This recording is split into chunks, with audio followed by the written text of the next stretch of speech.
strike in Philadelphia to safety concerns in Los Angeles. So why is it so hard to address these issues? Experts say declines in ridership have made politicians less willing to fund improvements.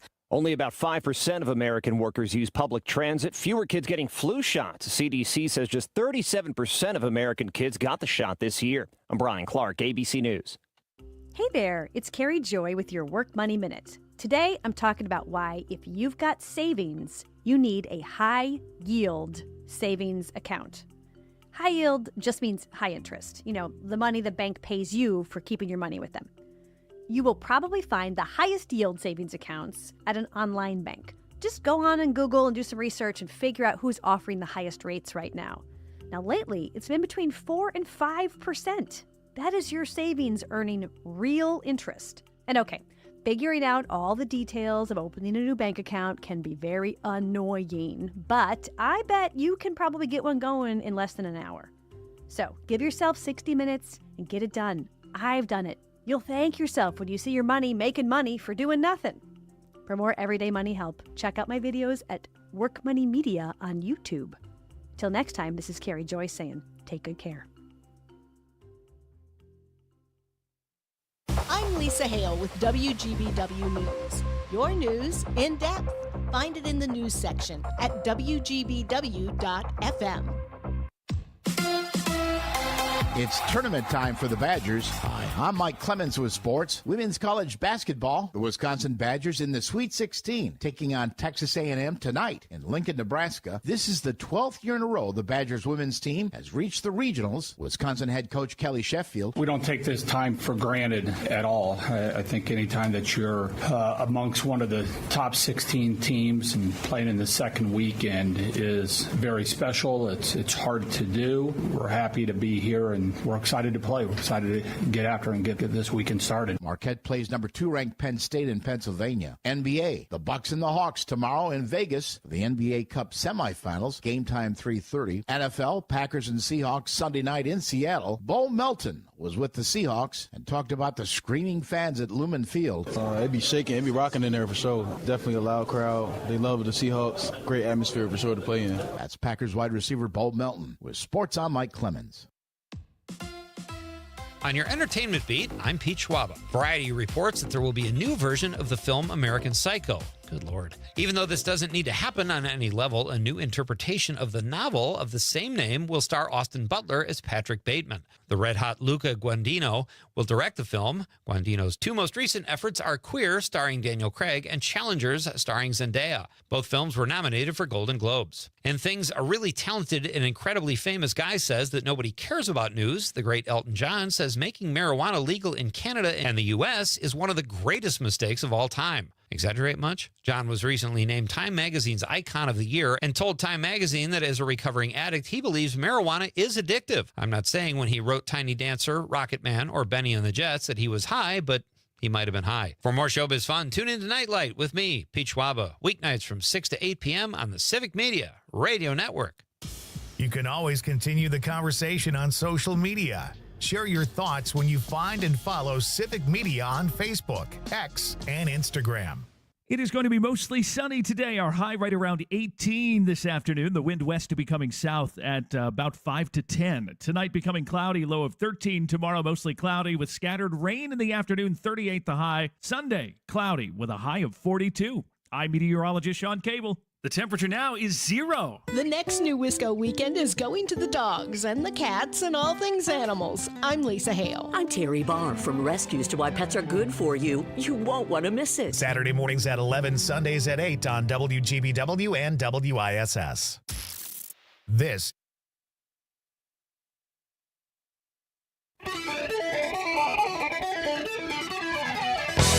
Coming to Northeast Wisconsin live from the Civic Media Studios and featuring TV and radio broadcast veteran John Maino, along with the City of Green Bay's longest-serving mayor, Jim Schmidt. This is Maino and the Mayor. Begin the day with a friendly voice, a companion unobtrusive. And here are your hosts, John Maino and Jim Schmidt. Good morning. Happy Friday to you. What a great Friday this is. It's December 13th. The Friday I didn't realize 13th. that. Yeah, Friday the 13th. Ah, okay. That's all right. It's all right. We're going ahead with the show. Great weekend. You see that forecast? Yes. Nice. I'm hitting the Botanical Garden of Lights Sunday. Yeah, that'll be great. Yeah, it will. Like 40? It's gonna be 40 degrees, and the Packers are playing, so it won't be as crowded. Yes, I'm going at 7. That's awesome. Yeah, that's gonna be a great weekend. I did not like this cold. Oh man, I'll tell you what. I give all the credit in the world to Todd and Nikki and Amanda and Jesse and everybody behind the scenes that put that together yesterday, Todd. But that was quite the event you put together at the Packer House on Shadow Lane.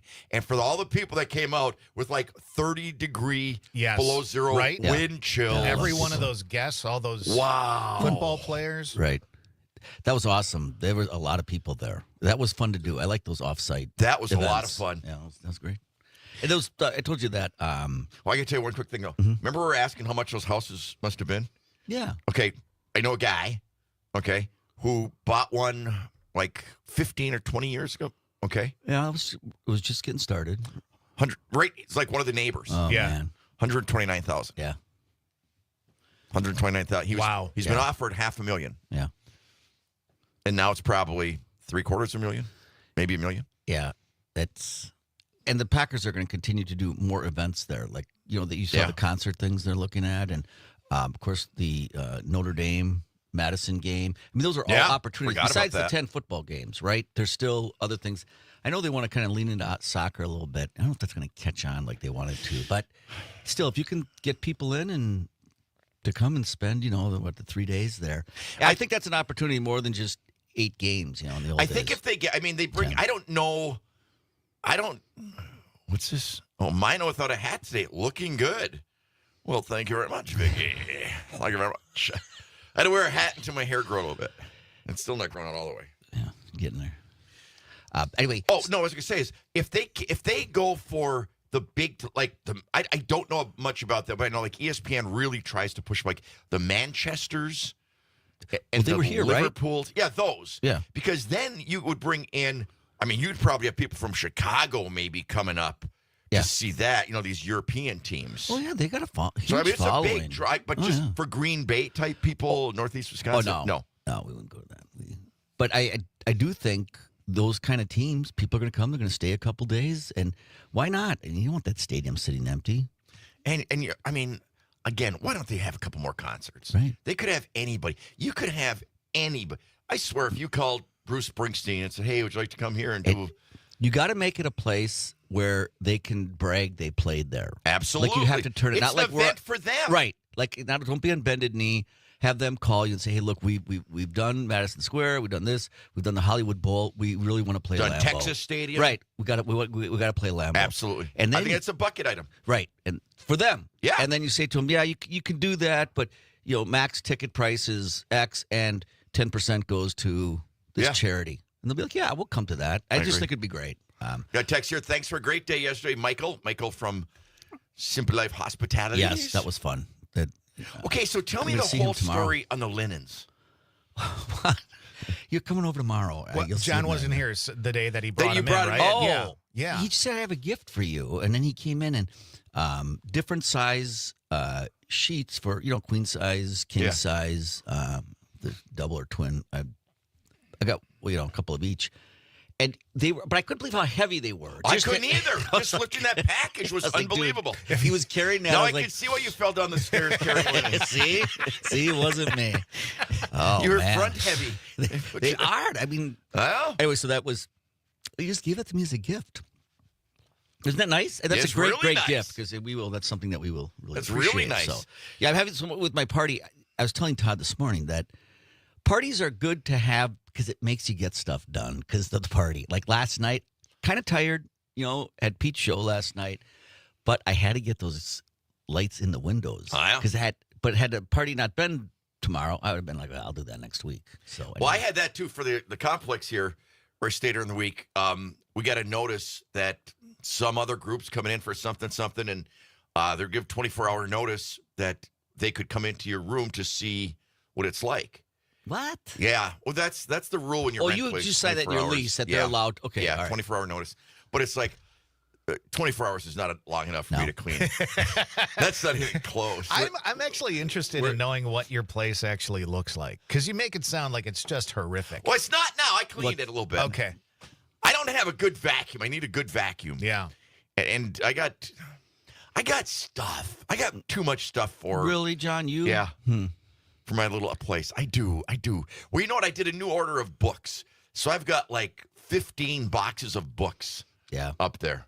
I need to sell some more books. I hate that every local author hates looking at boxes of books in their living room. You want to move them. Yeah. So if anybody wants to buy any of my books for Christmas, let me know. I'll sign it for you. Do whatever you want. I just don't like that feeling of looking at them in boxes in my room. Yeah, but the good thing is it's not perishable, you know? No, I know. I mean, and you know what happens? I buy them, and then I'll do some events, and it's like they go fast. It's like, oh, crap. And then somebody will say, hey, Maino, where's your book? I'm trying to find it. It's like, okay, now I got to reorder and whatever. Being a local author is tough.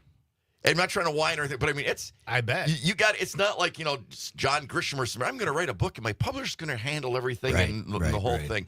It's a grind.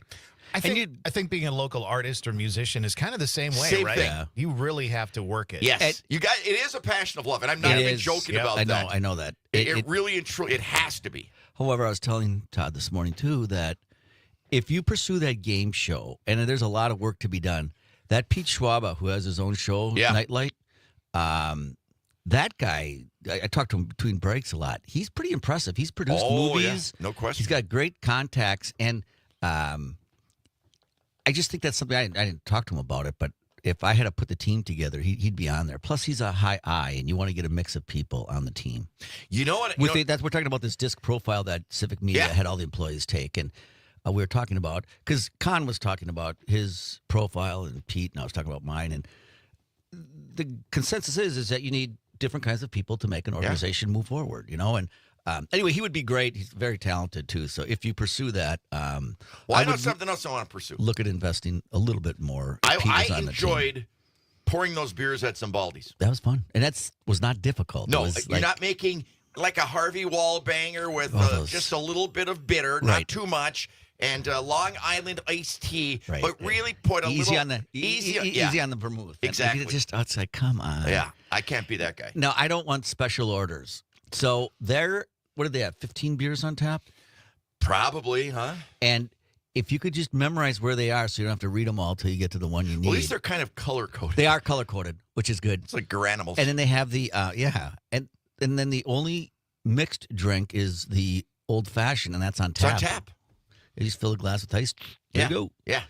And not all these garnishments with, 2 olives and a cherry. It's like, no, we don't do that. And it'd be good to understand it, because I think it was Heather Heil, where she says, John, I'll have a, brandy old-fashioned. I said, I'm not mixing drinks. She goes, John, it's on tap right there. Oh. John wasn't there for the training. I didn't know that. No, that'd be a fun place to work, because it's not that difficult, and the people are super friendly. You know what was really good? I just tasted one. That hot drink they had, that hot cider something. Boy, you talk about if you're not, feeling a little whatever, that was delicious. Like this really hot, spicy cider. Is there alcohol in there? There must be, right? Yeah, I don't know what. Nobody got it. A lot of beer and a lot of old fashions. Have you guys announced your your tips? Well, should or we let anything? Carrie do that, or should we do it? I think you guys can do it. Okay, I'm not saying there should be a recount or this was stolen from me. All right. So hold on, I'm going to give you a timpani roll. Ready? Okay. Well, just tell them what the contest was. Johnny and I bartended at Zimbaldi's, and $1 from every pint and $1 from every flight went to support the Alzheimer's Association in Brown County. And we also had tip jars out there, one with John's picture on, one with my picture on. And people could tip after they went in there. And many, many people, I just want to say, I said to Todd, I think it's going to be tied, because I just saw a lot of people put a 5 in each, a 10 in each, whatever. So, but you have the grand total. And I didn't put any money in either. I was going to. All right, let me roll the timpani again. Sorry. Here we go. That's all right. And now, ladies and gentlemen, the final tally on the tip winner from Zimbaldi's, John Maino, $214.50. Jim Schmidt, $269.60. All right. Sounded like the winner, and then you mentioned your name. I'm like, wait. I think I won that. That's $500. That's great. Yeah.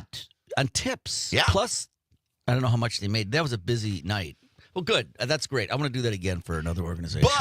But here's the thing about a recount type thing. I put no money in there. I brought 100 just in case I felt like I wasn't going to win this thing. So I sold, I think, 8 books. Oh, so okay. Gave the proceeds, $10. The printing costs are 10, yada yada. So 10. So I made no profit on it. So whatever they put in, it was $10 a book. So it's $80. Okay, split up between the. But I think people didn't realize where they're putting them sometimes. Which one it was. Well, the picture was right on. I know, but no. But here's the other too. John, that's not it. I thought you were going to say you want your book revenues to count towards your goal. No. And I would say that would have been fair because I got a book too. I could have brought. No, when I was taking, I was behind the bar, and I was standing right next to you. Yeah, and when they'd give me the money, and I'd put in one, sometimes I'd think to myself, "Oh, is that mine or is that his?" Yeah. So I think there were several times that happened. No, they look at the picture; it's big as life. No, but it wasn't facing. I would give you wasn't facing a little bit of credit. I thought you were going to argue that, hey, look, my $80 I made on book revenue should go to my tips. But then I would have come back, like I said, and said, wait a minute, that I would have brought my book too. So that's not fair. Yeah.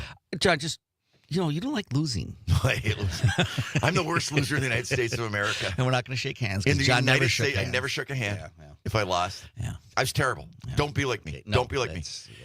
Hey, you know what yesterday was? Donna called, and I was at the shelter, and then I had Pete's show, and she goes, well, I picked up dinner tonight. And I'm like, why? She goes, oh, it's a special day. I'm like, So I didn't know what it was. I got engaged 35 years ago yesterday. 35 years. Oh, that's cool. Yeah. And I remember it, but I didn't remember it was that day. And after she said that, I'm like, oh, yeah. Oh, that's very cool. Yeah, something to celebrate. So. Something women remember and Yeah. don't even think about. Honest to God, you can talk to Julie about this. You can talk to Julie about this. I'm not saying I was good. We had a party. And I'm sure you did some good. I had the worst engagement thing of anybody. Well, let's talk about that on the other side. Of anybody. Mine worked clock. It was great. Mine completely terribly unromantic. And I completely terrible. Okay, I got to tell you about mine, and we'll hear about your disaster. Mine on the Mary Becker.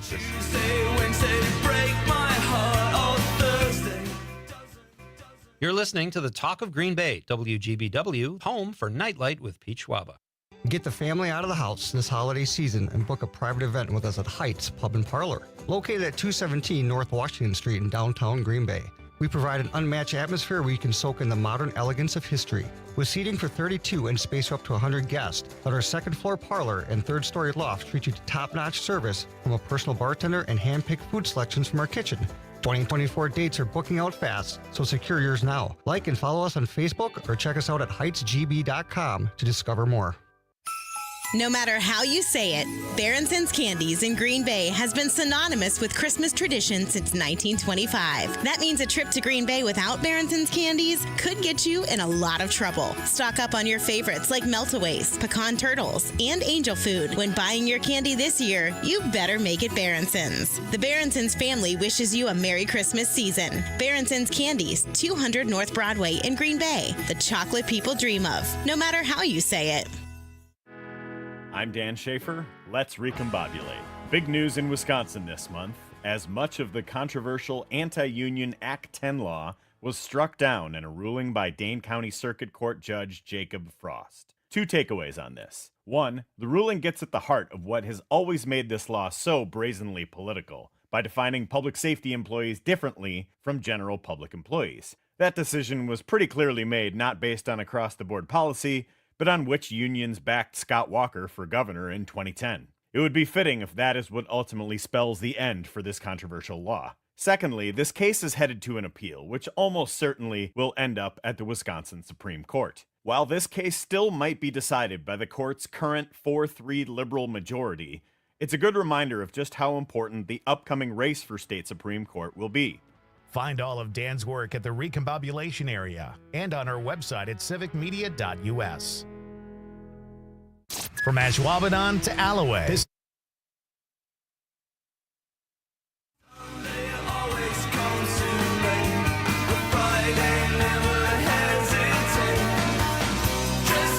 welcome back. Maino the Mayor here, 97.9 FM, WGBW, 98.3 FM, WISS. And the Civic Media app, still cold out there. The temperature -2 in Oshkosh, 0 in Alton, 0 in Green Bay, but at least there's not that wind of yesterday. And it's supposed to get pretty nice today, right, Todd?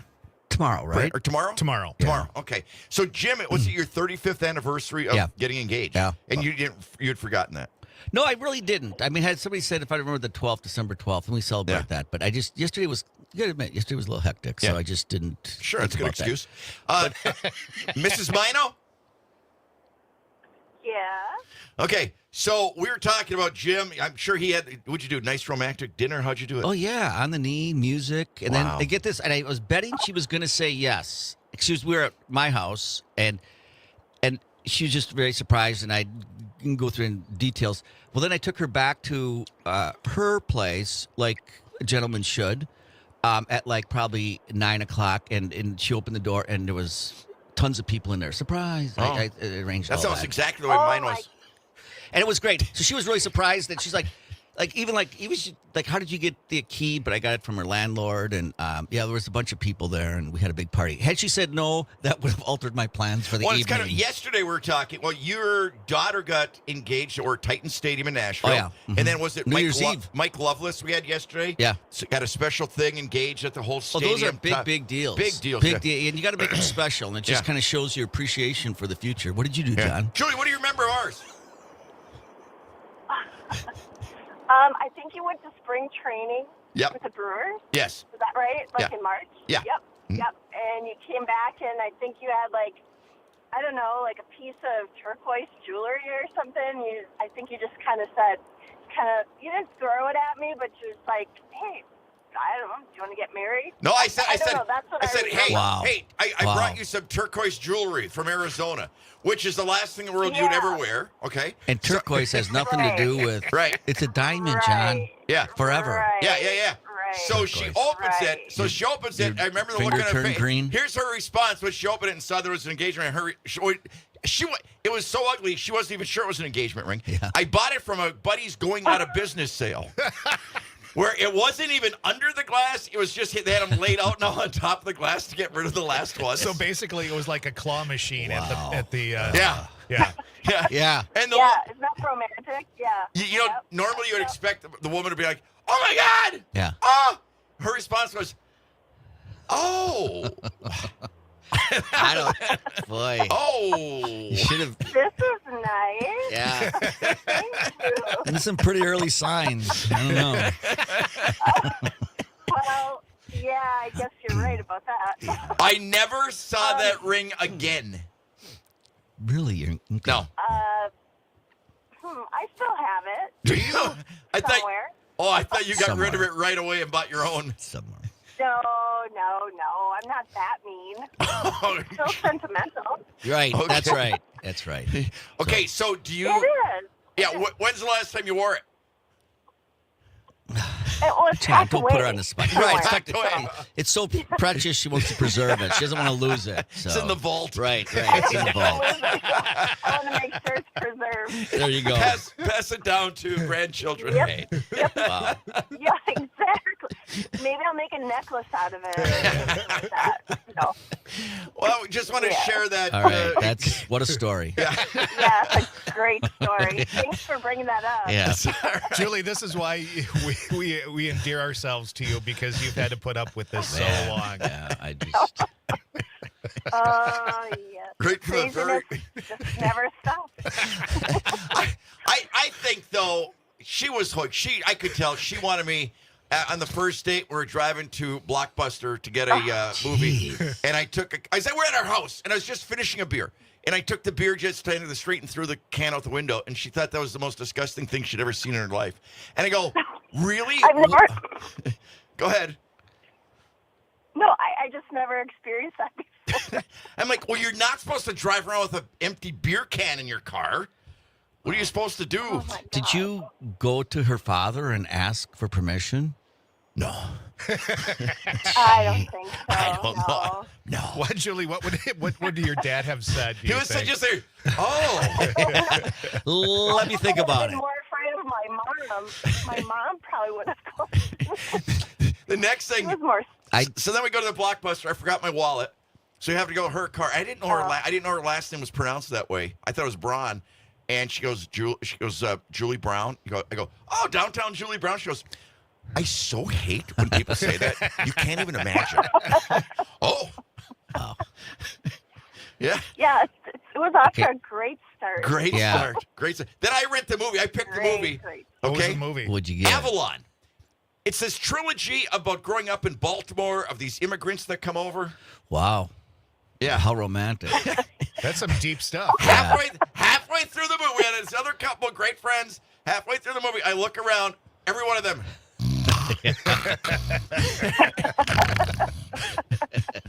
That is the truth. Wow. But you know what, Jim? You and I had breakfast at the place we had our first dinner that night. The Settlement. They used to have great fish fries. Remember the Settlement? We went for breakfast that morning. The Mexican food breakfast. Oh, yeah. Where we had to go to the time machine. Yes. The lady said they had a time machine. Right. Yeah. Right, because we didn't have any cash. Yeah, where they had a piece of plywood over the pool table. Yeah. But it was they used to have great fish fries. Great They fish. did. That was the best part of the night. Well, This is the only good part of the night. The only part of the night. I asked it was her back out, to the sleeping. After the first set, I asked her out like 6 more times. She blew me off every time. What made you come back around? Yeah. What was Really, your it's thought just process on that, Julie? I'm not quite sure yet what that was. Right. But you know what? I wouldn't trade Dom, our son, for anything. So There you go. There you it's go. all good. That's It's the way all to look good. at She it. would trade her husband for anything. Right. When they say, well, at Well, least that, but at not least Dom. A 30% off card from Kohl's. Kohl's cash. Yeah. Kohl's cash. wow. Yeah. Oh my gosh. Yeah, no Yes, question. yes, All right. yes. Well. All right, well, I just want to see that. Yes. You know, Okay. since Jim was sharing his story. on Right. his- Well, that's a little different than yours, I but know. yeah, I just say. A little bit. It sounds really nice, Jim. What a way. Good guy. All right, it was great. It's amazing it was that long ago too. Yeah, But no, I just want to say that day on the 12th, I drove up to Anago to talk to her dad, and I got there, and I thought I'd been there a million times, but I don't know if I got there and. I was like, what time do they wake up? Because I'm sitting outside and I'm waiting and waiting. I had to get back to work because I worked at KI then. And anyway, so then I went and talked to him. So that, yeah, I did it right. I mean, I just want to say I did follow You did. an order. I did too.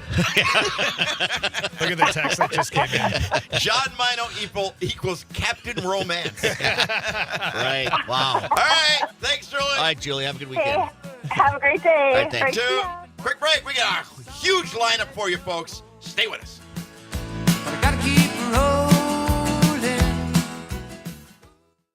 You're listening to the Talk of Green Bay, WGBW.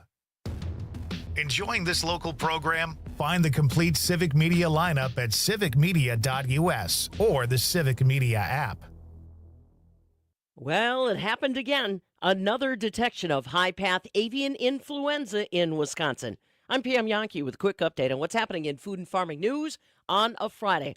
The Wisconsin Department of Ag, Trade, and Consumer Protection made the announcement yesterday. I've got all the details you need to know next. End of the year savings and hot deals at all Bobcat Plus Wisconsin locations. All new in-stock Bobcat equipment and attachments are marked down and ready to get to work for you. Skid steers, mini excavators, compact tractors, snow removal equipment, and more. As always, full service and parts whenever you need it. End of the year savings and hot bargain Bobcat deals happening now at all Bobcat Plus Wisconsin locations. Visit a showroom in your area or bobcatplus.com. Bobcat, one tough animal. A poultry flock in Barron County is the latest to detect high-path avian influenza. Dr. Darlene Conkle, Wisconsin State veterinarian, says that they are ready to alert any livestock owners in the area about the detection. She said so far, the good news is there's not many animals in the area. In that area, what we do is, at least initially, establish a 10-kilometer, which amounts to about 6.2 miles, control area surrounding the infected flock, where we will pull premises numbers for poultry and for other potentially susceptible species. I don't have all the numbers to hand just yet. We have looked and we have not determined any cattle in that 10-kilometer area through our premises registration numbers. But obviously there are other poultry flocks in that area as well that we will be looking at for surveillance and to contact them. That's Dr. Darlene Conkler, our Wisconsin State veterinarian. The impacted flock is being depopulated in Barron County, and according to Conkle, as of yesterday, USDA had confirmed 95 flocks with high-path avian influenza impacting 10 different states. Attention farmers and ranchers. The Can-Am Ag and Business Program wants to reward hardworking folks like you. Head to your local Can-Am dealer to find out how you can get extra coverage on top of a rebate of up to $1,500 on select Can-Am Defender and Outlander models. If you've had your eyes set on a Can-Am workhorse, now's the time to get your own. Visit your local Can-Am dealer to add a true game changer to your roster. Certain conditions apply. See dealer for details. And a Wisconsin soybean grower from Barron County has been named to the American Soybean Association's Board of Directors. Tanner Johnson from Prairie Farm in Barron County has been named an at-large member of the Executive Committee for the American Soybean Association. Aside from growing soybeans, Tanner Johnson's also involved in producing corn, winter wheat, alfalfa hay, and cover crops. That's a look at food news. I'm Pam Yankee. This is your local civic media radio station. Want to hear even more? Anytime? Find all of it at civicmedia.us. It is going to be mostly sunny today. Our high right around 18 this afternoon. The wind west to becoming south at about 5 to 10. Tonight becoming cloudy, low of 13. Tomorrow mostly cloudy with scattered rain in the afternoon, 38 the high. Sunday, cloudy with a high of 42. I'm meteorologist Sean Cable. The temperature now is 0. The Maggie Dawn Show. Jeffrey from Madison. I worked for the city of Madison for 34 years. Act 10 cost me $42,000. Yep. In 1977, the state of Wisconsin passed a law that says public employees cannot strike. With Act 10, now we can't bargain for working conditions and benefits, so they basically turned public employees into second-class citizens. Yes. The Maggie Dawn Show. Weekdays from 2 till 4 on your local Civic Media radio station and on the Civic Media app. Uh-oh, Brad's buzzed. Oh, yeah? Yeah, he's starting with the woots. And now a speech. I just want to say that friendship is about heart and brain. Who's with me? Good thing is, he knows when he's buzzed. And my brain is saying, when it's time to go home, somebody call me a ride. Love that guy. Me too. Know your buzzed warning signs? Call for a ride when it's time to go home. Buzz driving is drunk driving. A message from NHTSA and the Ad Council. Dom Selvia. Just PS here. Dom's out for a few days, so we've got friends filling in. Next time, join Civic Media's sports director, Jimmy Kuska, for, you guessed it, sports talk and local news. The Dom Selvia Show.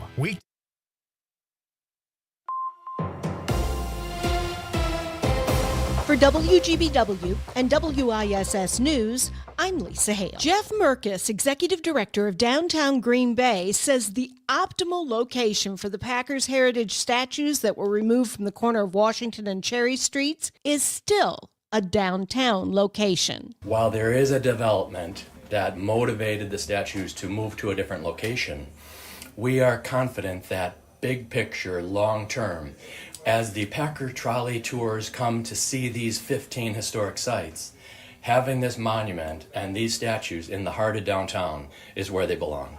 Downtown Green Bay is suggesting a site at the KI Convention Center to the Packers leadership and Packers Heritage Trail Incorporated, who will ultimately make the decision on where to put the statues. The Wisconsin Department of Public Instruction has adopted new reading curriculum recommendations without the approval of the Joint Finance Committee. State Superintendent Jill Underly sent a letter to the Republican-controlled committee last week referencing a state Supreme Court decision showing that the DPI does not require Joint Finance Committee approval for the curriculum. That decision found that the legislature has used the Joint Finance Committee to violate the separation of powers by blocking stewardship purchases. The Wisconsin State Supreme Court is poised to consider a case involving a conversion therapy ban. Governor Tony Evers and Attorney General Josh Kaul filed the lawsuit after the Republican-controlled state legislature blocked a rule that would have banned the controversial practice years ago, arguing that the move violated the state constitution's separation of powers clause. The state Supreme Court is expected to hear oral arguments on whether the state legislature overstepped their constitutional bounds in the case in mid-January. I'm Lisa Hale for WGBW and WISS News. For news anytime, visit civicmedia.us. All right, don't forget, later on this morning after 7 o'clock, the grown-up gift list and the text-to-win contest, which is statewide with Civic Media, coming your way later on this morning. Your chance to win $100 and also go into the drawing for one of 8 grand prizes, which you can find and see and salivate over at civicmedia.us. Again, that's coming up this morning after 7 o'clock with Maino and the Mayor. Speaking of Maino and the Mayor, here they are. Once again, John Maino and Jim Schmidt.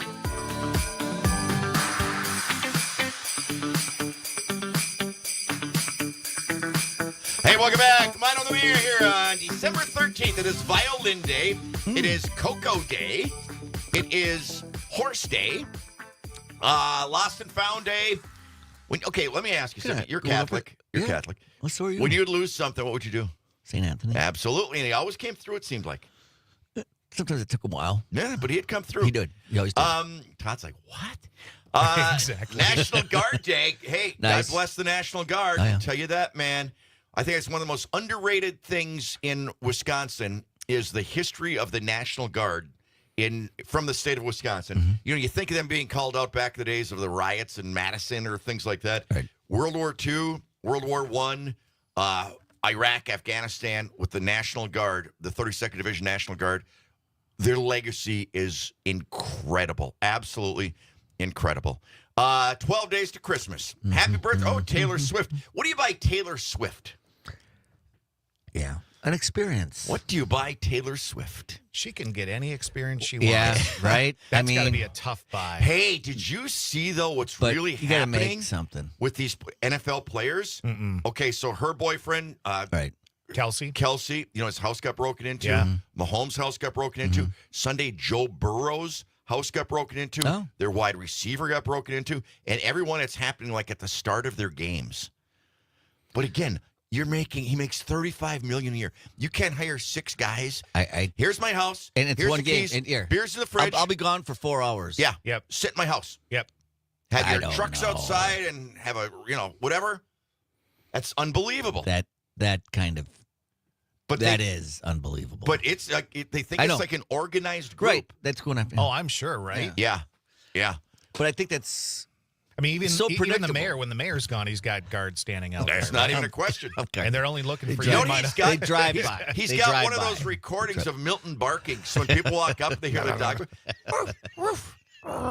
He's not the best guard dog, but. Oh man, He'll we be- I can't go told him- there. That dog will tear us apart. Yeah. Jamie Foxx is 57. Did you read about him? He's coming out clean now. He's doing a special about what happened. He He had had a a brain stroke thing, and yeah. a brain bleeding on the brain, and he Pretty was serious. close to Johnny Whitaker. 65? Is that 65? 65. That's all he is. Okay. So you know who he is, right? Absolutely. Jody from Family Affair. Family Affair, and then he was on Sigmund the Sea Monster. I did not know that. Sid and Marty Croft back on Saturday. He was also Huck Finn in the Huck Finn That's movie. right. And I'm trying to think of Who was he on Family Affair? That thing with that the little boy. with that Mr. French. Yeah. Yeah, he was that little boy. Yeah. Wow. Jody and Buffy. Jody. Yeah. Yeah, Buffy, of course, died of an drug overdose. Really? Really tragic. At like 16. Really bad. Wow. Yeah. There is a real famous girl. Oh, you know who it was? You want to know who played, who was the other girl in Huck Finn? It was Huck and Sally? Something? Not sure. But it's, what's her name? Jodie Foster. Oh, yeah. That's right. They're both child That's right. actors. Yep. Steve Buscemi. One of my all-time favorite actors is Steve Buscemi. If I was an actor, I'd be Steve Buscemi. Oh, you would know him. I'll pull up a picture. Oh, today. you would. He's one of those guys. He's got an unforgettable face. Steve Buscemi. And you know what? He was a firefighter in like New York, and then took some acting classes and became a huge, big-time actor. Oh, he made his mark in Fargo. That was the first thing. And just a great actor. Does a lot for veterans. Does a lot for firefighters. Like during 9/11, he would bring food to the fire stations and things like that. And yeah, recognize him? No. Just a common-looking guy, though, right? You would think this guy's I was a just movie gonna say, star. it doesn't look like a movie No. star. Nope.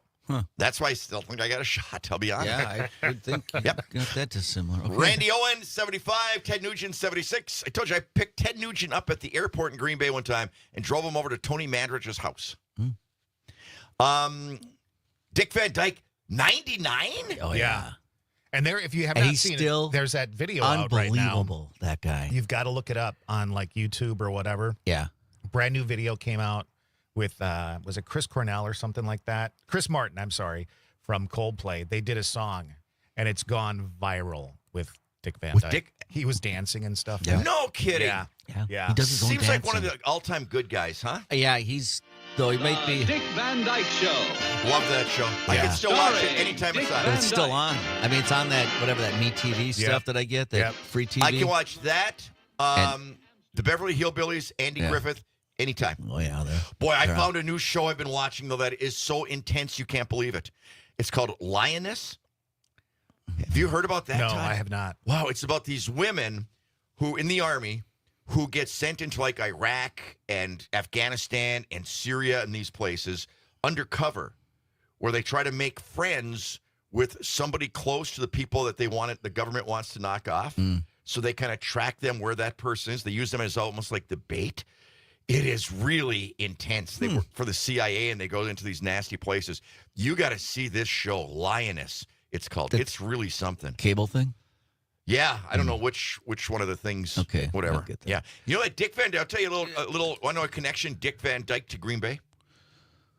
Sure. Okay, there was a guy that the Packers drafted. He was their 17th round draft pick in 1973. Okay, Winkler, I think his last Whitman was it Whitman. Oh, I can't think of his name now. Okay, wide receiver from Portland State. Came to Green Bay. Training camp and everything, ends up getting cut. You know, okay, whatever. He turned out to be one of the biggest mass murderers in the United States. Okay? Wow. It's called the I-5 killer. They don't even know how many people he killed. All right?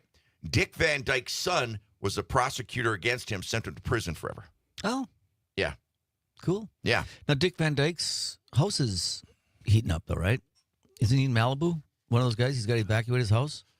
I don't know. Yeah, that big fire, that Franklin fire that's going on out there. I'm pretty sure he's. Why? How is Malibu getting all these fires lately? I don't know, but those are there's like 30 homes, and those kidding. homes are unbelievable. I don't know if his home is in that, but I know he's in that neck of the woods. I remember a couple of years ago, guys, like some from the Dodgers, I think it was, they were trying to get to their place, and like they couldn't get to it, and these people were running out, and these Dodger players were telling people, come on, jump in my car.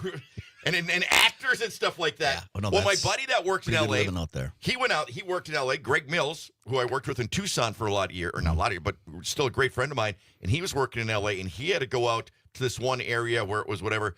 Then this guy started talking about whatever. And it's like, how do I, just from that fire, my opinion. And it was Sam Elliott who lived there, and he was talking to him. You know, the actor Sam Elliott?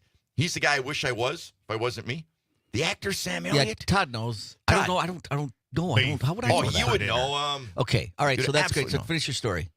But that was the thing. It's all these huge, big name people interacting with these other people, all trying to get out of Malibu. I Yeah. mean, that seems like the last place you'd worry about a fire. Well, I don't know. It's Does it? no, it's really dry. I mean, thought it from was the all water. beach. Yeah. I mean, it's. No, I could see a fire happening out in Malibu. Yeah. That Dick Van Dyke in Mary Poppins, he did his own dancing in there. That remake. Never saw that. That's long. They sing all verses. You know, it's a little. Again, I don't like long movies. I went to that with, I think. I know I went to that with our kids, but it wasn't that long ago, so I don't like calling them I'm going kids. to tell you how My old I am. daughters, I'm going to tell you how old I am. Okay. So old that I remember my sister telling me we're going to go to Mary Poppins, and she came to me. She says, "You're not going to believe this." I go, "What?" She says, "They raised the price." I go, "What do you mean?" She says, "It's 50 cents to get in instead of 35." Well, I'm not going.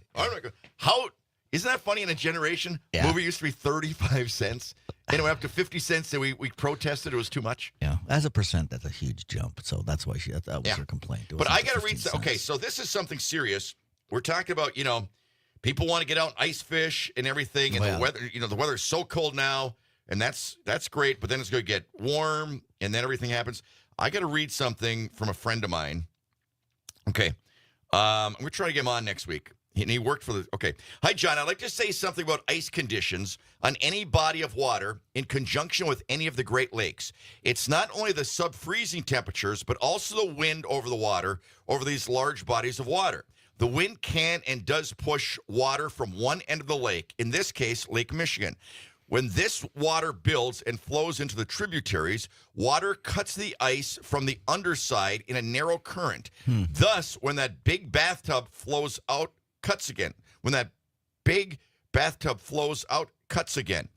As we have observed windy for 2 to 3 wind conditions for 2 to 3 days, then calm for a couple of days. There's a constant current in rivers, streams, and bays. Where people were fishing yesterday on 4 to 6 inches of ice, today might be ice-free. I worked for the Corps of Engineers surveying Green Bay for a couple of months each year. Some years when Lake Michigan mostly froze over, the ice didn't have much erosion. But years when Lake Michigan stayed open, many areas would have like 2 feet of ice, and within a couple of feet, go less than an inch or two. The trouble with this type of erosion, one cannot see it from above. It is even more deceptive under drifted snow. Be super careful when high winds occurs over these lakes. Oh, that's amazing how it can go from 2 feet to 2 inches. Isn't that something? Yeah. But because you can't see the currents underneath the ice. Right. Makes sense, but how do you know?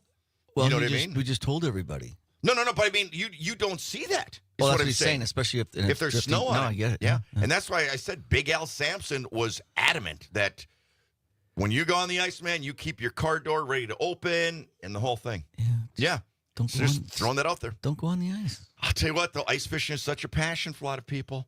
I mean, it just really is. I guess you can't do it from the shore. No. And, I know a lot of these older guys, they don't have boats, so they can't go out into some of those areas in the summer. So then they go out in the winter, and that's a tradition for them. They put up their shanty, and I'll be honest with you, you got a shanty out there, and you got a little heater, propane heater. It's fun. It's cool sitting in those shanties. And then they just drill a hole? Yeah. Put a little tip up or just do some bobbing. I never understood it, but my mom loved it. She went out all the time. All the time. Yeah. But they catch stuff, right? Oh, yeah. And that's the cool Great. part, because fishing's so boring. Yeah, unless you catch something. But if you're in a shanty, I mean, you could, like when I was in the deer stand this year, I took a book with me every time and relax. I loved it. I mean, I was more calm and just whatever, sitting in that deer stand up in the UP this year than anything. It's called a living room. Fireplace. Yeah, but you can't really shut off. The phone could ring, blah, blah, blah. Yeah, I had no service. That is true. Yeah. Had a little propane heater. Or somebody could stop snacks. by the Jehovah's. Living room, fireplace, grand piano. I mean, It's not grand. Same thing. Okay. It's all tune, though. So it's tune. You got a tune. He'd find a way to try to bring that on in his ice shanty.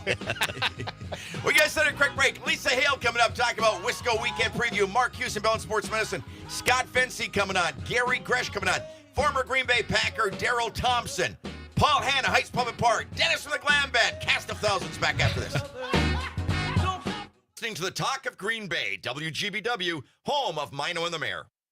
My son loves to fly kites, but my active psoriatic arthritis can sometimes hold me back. Now with Skyrizi to treat my skin and joints, I'm ready to go.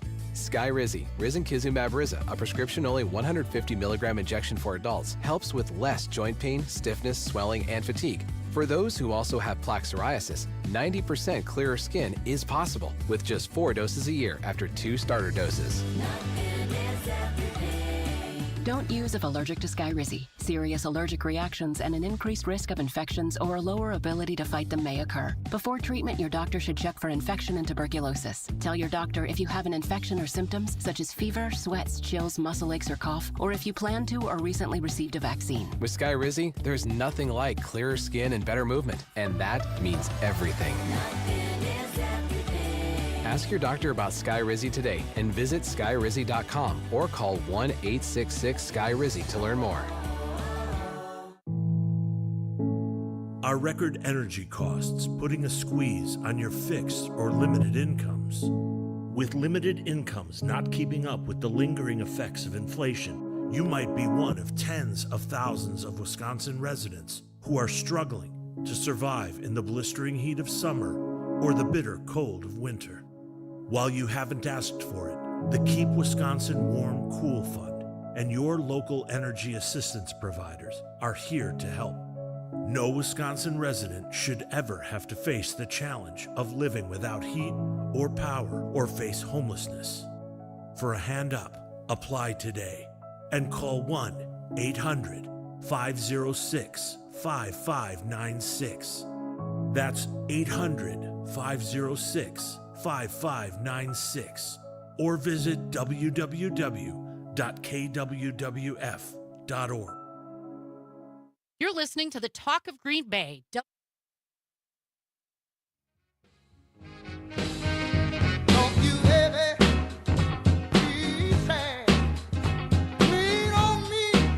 That ain't gonna happen. Anyway, Hey, Todd, please, I beg you. I beg you to never let us have a hot mic. No, we would both be out of work. We were both talking about what our last words were going to be. What your last words were going to be? Yeah, how sometimes people on their last lap, they really change a lot. Oh, and forgiveness, and I shouldn't have done it. And Johnny and I don't feel like that's in us. It's probably going to be. We'll tell you. We'll tell you at the break. Do we have Lisa? She is standing by. All right. I've got There to she add is. her to the chat here. There she is. Good morning, Lisa Hale. Good morning, gentlemen. How are you today? We're good. Good, because it's warm in Green Bay compared to Oshkosh. It's only 0 in Green Bay and 2 below in Oshkosh. Uh-huh. That's significant. Cold. As my grandmother used to say, it is colder than a well-digger's butt in Idaho. There you go. There you go. I Well-digger's don't know butt. what that means. I don't know why Idaho, but she said it. I don't know Idaho either, but it's colder than a well digger's butt. It's because you're always bent over digging a well. Oh, So okay. your butt is always exposed. Okay. There you go. Do you remember when we first started, we were going to decipher some of those old things that you hear? I still want to do that because there's a lot of those out there, water off a duck's back and all that, but there's some things that people say that they don't know what it means. Yeah. And we could maybe be that link to that piece of knowledge they've been lacking in their lives. So. Let us know, people. I never knew that. If you've got some that you need to figure out, we'll here do the for you. research. We got Todd. Yeah. We will do the research, and then we will let you know exactly where that hailed from. That'll be More good. work for Todd. Yay! Yeah, so that's all right. But we'll talk about it. My favorite comeback all the time is, it's an obvious answers. My favorite one is still, does the one-legged duck swim in circles? That's always been my favorite. What's And yours? the answer to that is yes. Yes, they do. Yes. Yeah. Emmett Poor little ducks. would swim in circles constantly. I can't remember. Who's Emmett? He was named after a kicker for the Saints, and he was a one-legged duck. That's all I remember. He lived on my campus at ULM. You would know. You, of course, would be the one person that has a one-legged duck. Yep, absolutely. She had a 3.5-legged cat. She had a blind cat. What else have you had? Oh my gosh! Wow. I've had cats that are basically hospice animals that have lived with me, 3.5-legged, blind. I've had 3-legged dogs. Lisa's home for the lame and infirm. That's what I was. Wow. Yep. How do they get along with your tarantulas and everything? They don't mess with the tarantulas, and the tarantulas don't mess with them. Did anyone ever refer to you as that weird lady down the block? So you know what I mean? Cat lady Hate in to the say it, attic. but hey, have they? She lived in an attic for a while. Mhm. Literally, she was the crazy cat lady in the attic. Yeah, I'm not shocked. Okay, I'm going to say that I would love to live in an attic. Yeah. When I go into some of these old, Jim, I bet you've got a cool attic. Those big old houses from back in the day, those are pretty cool attics. Yes. I would love to have had a room in an attic. Yep. I really Absolutely truly. wonderful. Yeah. I recommend it. But yeah, I was the crazy cat lady in the attic. And you know what? Speaking of all these pets and animals that we're talking about, this just segues perfectly into New Wisco weekend because this weekend's theme is pets and animals. Our cover story is on J&R Aquatic Animal Rescue, which it rescues and rehomes exotic pets, much like my tarantulas or bearded dragons. Mm-hmm. And we've got stories about pets and people and pets in the cold and things of that nature. So it just moves really perfectly to New Wisco weekend this week. Wow. Who do you have on talking about it? Let's see here. We've got John Moyles from JRAAR. We've got Yava Engel from the Oshkosh Area Humane Society. We've got, I wish I could remember exactly her name, but you got all these people talking about. Tell this is an important subject, I think. Go ahead. It's very important. Brittany Merlot breaks down why your pets are too cold when you're too cold, except for the animals like huskies that absolutely love the cold. But also, we've got great music from Radio for Pets, right? That band. Yeah. Yep. Dude, okay, let me ask this. If you take your okay, if you take your dog out for a walk, like a day like yesterday, do they really need like a coat or a sweater or whatever, or are dogs just immune to that? It depends upon the type of dog. You've got to remember where the dogs originally hailed from. For example, if you were going to take a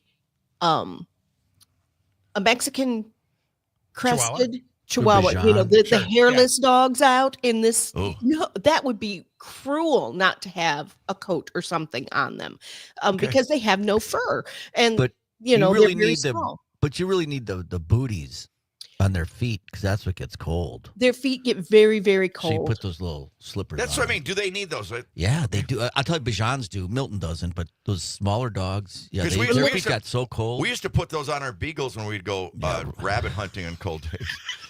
I bet you did. I'm sure you did. My mom used to knit them for them. I've made crocheted booties for animals too. But they do walk different when they have those on because they don't really like them. But they can't dig in, right? Right. Yeah. But they don't have the same balance. It's like if you don't have your toes, they don't balance as well. Yeah. Anyway, I would just totally agree with you that inclement weather, some dogs could care less. Lisa, by the way, I heard a song yesterday that made me think of you for this time of year. Okay. I'm not quite sure who it's by. Christmas in Dixie. That's Alabama. Alabama. What a great song. And Randy Owen's birthday is today, 75. Oh. So I thought of you. I actually thought of you. You thought of me. That's one of my favorites. I absolutely love Christmas in Dixie. Of course, I love Alabama. They were my first ever concert. Oh, no kidding. No kidding. They came to town, didn't they, recently to Green Bay? I can't remember. Yes, they did. At the Meyer. Yeah. Yeah, they were. I don't think they'd go to Meyer. I thought they were. They were in Rush. Green Bay. They were at the Rush because it was the same night as one of the campaign rallies. I remember that. Okay. All right, Lisa, we got 30 seconds. Give us some more. New Wisco weekend, Saturday mornings at 8, Sunday mornings at 11 on 97.9 WGBW and 98.3 WISS. We look forward to coming and doing a show in your studios in Oshkosh again. That's a good We time. really enjoy I that. like it when you're here. It's fun. Right. Thank you, Lisa Hale. You're the best. Have a good weekend. Anytime. Take care. All right, when we come back, Mark Houston, Bellin Sports Medicine. As mentioned, Scott Fency, Gary Gresh, Darryl Thompson, former Packer running back, Dennis from the Glam Band, and Paul Hanna. Listening to the Talk of Green Bay, WGBW, home for the Todd Allball Show. Jane Matnair and Greg Bach. Coming up on the show, we will be recombobulating Dan Schaefer from the recombobulation area to break down all the news, and we'll wrap it up with This Shouldn't Be a Thing. Join us. Matt Nair on air, weekday mornings at 10. Matt Nair on air. This shouldn't be a thing. Michigan man leads lawnmower chase. I'll stop, says the suspect. Instead, he reaches under the seat and pulls out a gun. Shoots himself in the hand. The deputy has his taser trained on him, and yes, he tased him. I'm not advocating for crime, but boost something that goes faster than cop on foot. Matt Nair on air, weekdays 10 till noon on your local Civic Media radio station and on the app. Local radio for you and your community. It's Civic Media's mission with stations across Wisconsin. Find your favorites at civicmedia.us. This is 97.9 WGBW Denmark, Green Bay's real news and great conversation, a Civic Media radio station. ABC News, I'm Brian Clark. A United Healthcare spokesman tells ABC the man suspected of killing the insurance giant CEO Brian Thompson was not a United Healthcare member. Prosecutors in New York are presenting evidence to a grand jury as they try to secure an indictment against Luigi Mangione. ABC's Aaron Katursky has more. His supporters are donating tens of thousands of dollars to online legal defense funds, including one set up anonymously on Give, Send, Go. The group saying we are not here to celebrate violence, but we do believe in the constitutional right to fair legal representation. Secretary of State Antony Blinken's in Turkey is working to prevent a power vacuum in Syria after the collapse of Bashar Assad's government. Elected officials in New Jersey are criticizing the federal government response to reports of drone sightings. Federal officials say there's no evidence of a national security threat. And President-elect Donald Trump's invited Chinese leader Xi Jinping to his inauguration next month. This is ABC News. Cord cutters are seeing their savings cut by another streaming service boosting prices. ABC's Andrew Dimbert has more. YouTube is once again raising the price of its TV streaming service. YouTube TV surged in popularity with its low-cost service, prompting millions to cut the cord on their cable TV packages. When it launched in 2017, a subscription ran $35 a month. It jumped to $50 by 2019, then to $73 last year, and beginning next month, it will cost $83 a month. One critic on X writing, "Congrats to YouTube TV for evolving into the very thing it swore to destroy," adding the hashtag #FullCircle. YouTube blames the rising cost of shows for the increase. A big birthday for Taylor Swift. A message to the smallest man who ever lived. Swift turns 35 today, but is celebrating 10 wins at last night's Billboard Music Awards, pushing her lifetime total at the show to 49, the most ever. I'm Brian Clark, ABC News. I'm Lisa Hale with WGBW News. Your news roundup in quick podcast form. You can find it anywhere at the WGBW website, WGBW.FM.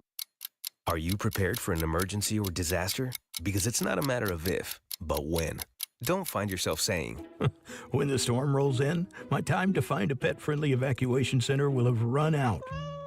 The scorching heat wave will leave me powerless to cool my insulin. I'll face a hurricane without meds. Now that's a tough pill to swallow. Let's prepare so we all have a better story to tell. Get started at ready.gov/older adults. Brought to you by FEMA and the Ad Council. The Maggie Dawn Show. We know what happened the last time Trump applied this ham-fisted tariff policy. He had to write a $12 billion check to farmers because he crushed so many of our agricultural exports and drove up the cost of single-family homes because the cost of lumber from places like Canada went way the frick up. Everything got more expensive. The Maggie Dawn Show. Weekdays from 2 till 4 on your local Civic Media radio station and on the Civic Media app. The Packers get ready for the Seahawks. Hi, I'm Mike Clemens with sports. The Packers in prime time again in Seattle on Sunday Night Football. Seahawks quarterback Geno Smith has good receivers and likes to throw deep. I talked to Packers safety Xavier McKinney. Yeah, I've gone against him before. He does a good job of looking off. That's something that I noticed that's pretty big. I think he's had some turnovers this year, but he's a really good quarterback. He knows how to improvise plays. He knows how to win. I think that's the best attribute when you have a quarterback is, getting a quarterback that can will your team to a win no matter what. Men's college basketball, the Badgers hope to snap a 3-game losing streak as they head to Indianapolis today to face the Butler University Bulldogs tomorrow, tip-off time at 1:30. That'll be followed by Bucks basketball from Las Vegas when they play the Atlanta Hawks in the semifinals of the NBA Cup tournament. Women's college volleyball, the Wisconsin Badgers against Texas A&M tonight in Lincoln, Nebraska for the NCAA Regionals. With sports, I'm Mike Clemens. On your entertainment beat, I'm Pete Schwaba. In Yellowstone spinoff news, there will be a spinoff of Yellowstone. Deadline reports that Kelly Riley and Cole Hauser will continue their roles as Beth Dutton and Rip Wheeler in the offshoot. It looks like the two characters will survive the purge of Yellowstone cast members as characters have been killed off prolifically in season 5. The series finale airs this coming Sunday night. Hollywood loves to speculate. Wicked and Moana 2 have been raking in big returns when it comes to the box office, and that should continue through this weekend, with Deadline.com reporting that the Moana sequel should be number 1 again with roughly a $28 million haul, with Wicked in second place at about $20 million. If that holds true, both films will crush Marvel's extended Spider-Verse Kraven the Hunter and Warner Brothers' new Lord of the Rings film, which prognosticators are saying should open at about $15 million and $7 million respectively. For more showbiz fun, tune in to Nightlight with me, Pete Schwaba, weeknights from 6 to 8 p.m. on the Civic Media Radio Network. Your news, conversations, and a whole lot of fun. It's all on your local Civic Media radio station or the Civic Media app. It is going to be mostly sunny today. Our high right around 18 this afternoon. The wind west to becoming south at about 5 to 10. Tonight becoming cloudy, low of 13. Tomorrow mostly cloudy with scattered rain in the afternoon, 38 the high. Sunday, cloudy with a high of 42. I'm meteorologist Sean Cable. The temperature now is 0. Pete Schwaba. On the next Nightlight, Nikki Zerjev and I talk about our favorite comedies. Brittany Merlot gives us an overview of the weather this winter, and Terry Barr brings the tunes on a bar band Friday night. Nightlight with Pete Schwaba. Weeknights from 6 till 8.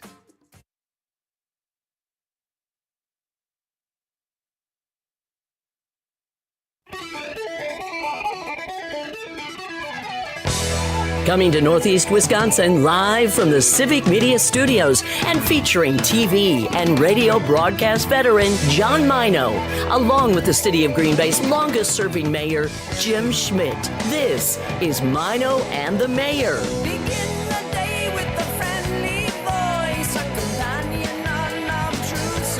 And here are your hosts, John Maino and Jim Schmidt. Hey, thank you very much. Welcome back to Maino and the Mayor here, 97.9 FM WGBW in Green Bay, 98.3 FM WISS in Oshkosh, and of course the Civic Media app worldwide. We are 12 days away from Christmas, and I'll tell you what, it's time for our grown-up gift list.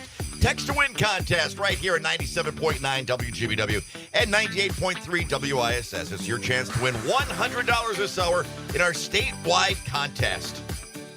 I don't have this. You have it. I gave it to you this morning someplace. Mm-hmm. Yep. John, we could share. How come John has two? He doesn't have two. This hour's keyword is star. Ooh. S-T-A-R. Star. Star of wonder, star of light. No, I was thinking star. That was my His horse. pony. That was my pony's Oh, name. that's right. Star. I forgot. That's right. That is an awesome. Star. S-T-A-R. Download the Civic Media app, find our station, and use the text button at the bottom of your screen to send the keyword star for your chance to win this hour's prize. Plus, you can qualify to win one of 8 grand prizes on our grown-up gift list at civicmedia.us. All right, once again, get the Civic Media app, choose your station, WISS or WGBW. Text the word star for your chance to win. You got till 8 o'clock to text that in. If you're listening right now and you never played along, it's your shot at $100, so you might as well do it right now. Right. And help out Jim and John because they're in a contest with other Civic Media hosts to find out who's getting the most text. And Get the app, text the word star before 8 o'clock for your next chance to win. You got to listen in at 11 o'clock with Jane Matnair and Greg Bach. I'm still stung. I think stung is the best word for our contest the other night. Yeah. So rounding up and down, yeah. We bartended, Mark, at... I missed it. I was ringing bells with my family. Oh, so well, I that's apologize. cool. We got Salvation Army coming in next week. I saw that on the calendar, which would be great. That's a great thing to do. Yeah. That is so much fun, and that's great to do as a family. Yeah, next you guys year need I'm to get coming for you guys. We'll ring bells over lunch hour. All right. I'll We do can that. All right. All right. We'll do that. Anyway, so we bartended at Zambaldi's, that's a kind of an easier place. I want to do that for a side gig. She offered us a job too. I really enjoyed that. Because it's easy. And I got welcoming good. or bartending. No, A little both. Well, John was just sitting around drinking up the profits. I was actually working the crowd. I walked around the bar, found an empty glass, filled it up, and I was working the crowd. John was selling books, but that's fine, John, as long as you were happy. So we raised money, and we were $1 for every pint, and then $1 for every flight that we sold went to the Alzheimer's Association. Plus, we had 2 tip jars, one with John's picture on and one with my picture on. And at the end of the evening, we both had to leave because we both had something to do that night, so we didn't count our tips. But somebody did, and they reported the winnings this morning. Yeah. And I'm asking for a little bit of a recount. There were some issues. I had $214.50 in tips. Jim had $269.60 in tips. Isn't that amazing? But that's in 3 hours. It's a lot of tips. Just think if somebody, if we got to keep those, or if somebody got, maybe the tips aren't that good when there's not that. But still, I mean, $100 tips. It's still very generous people. Put it Very. that way. It was awesome. Very generous. I'm sure if you guys worked there, you'd probably pull in triple a night. There you go. Yeah. I want to do that because I've always wanted to own a little bar. I always wanted to own just a little corner neighborhood bar. Okay? I always have. I still might. And I thought that was a really good experience last night. I don't want to make mixed drinks. Right. It's Not 15 beers, and they have old fashions on tap. Ooh. So all you do is fill a glass with ice, and you serve it.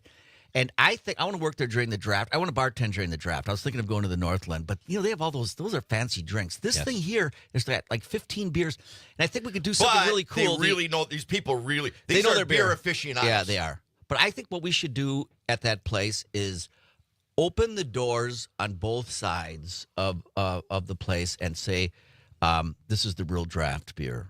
Like the draft, like with the wind coming through, and I then like the beer. that because they got like garage doors. They do. Yeah. Yep. I like that That's a lot. gonna Great be place to go. The best draft in Green Bay, although it's Alloway, but we can say something like that. Close enough. Yeah. I thought you were kind of because Alloway people couldn't vote for you. Hey, I remember telling They tried, though. for years. You know what? I was that guy with Jim because I used to host his re-election parties. Okay? For years, I told him, well, I sure voted for you, Jim. I sure. He goes, where do you live? I go, Alloy. He goes, no, you didn't. People say that all the time. I did. I voted for you, Mr. Mayor. Yeah, where you live. Yeah. And Garland, you don't really live in my district. But that's okay. Thanks for saying that. Mark Hughes at Bell Sports Medicine in the house. How you doing, buddy? Great. Hey, Great. I'll tell you what. We had a great group of Bayport football players at our show yesterday. And, literally a couple of those guys were the size of what used to be Packer players. Yep. But what a good bunch of young gentlemen and everything. And, people don't, if you're going to play a high school sport these days, you got to have it pretty much all together because it's so much more something versus when we didn't have off-season conditioning. We didn't have weight rooms. We didn't have anything. And these kids, like the coach said, I think those were all seniors he brought in yesterday. But, so those guys are done unless they're going to college. But the grind in the weight rooms and everything start real soon, if not now, right, Mark? Yeah, and Coach Jorgensen. And nobody sees that part. Like I said, the games under the lights are fun. The real work is 9 months of work. Yeah, so what did they get done 3 weeks ago, 4 weeks ago? And they're going to jump back in and do an off-season, and it's mornings, it's during the day they're lifting. Some of those kids probably are playing hockey and basketball, so now you still got to do that, or wrestling. And then I think you jump to next summer. Bayport, those kids are there from 6 to 10. They got multiple classes, multiple weightlifting classes, great weight room, and just engaged to get those kids in.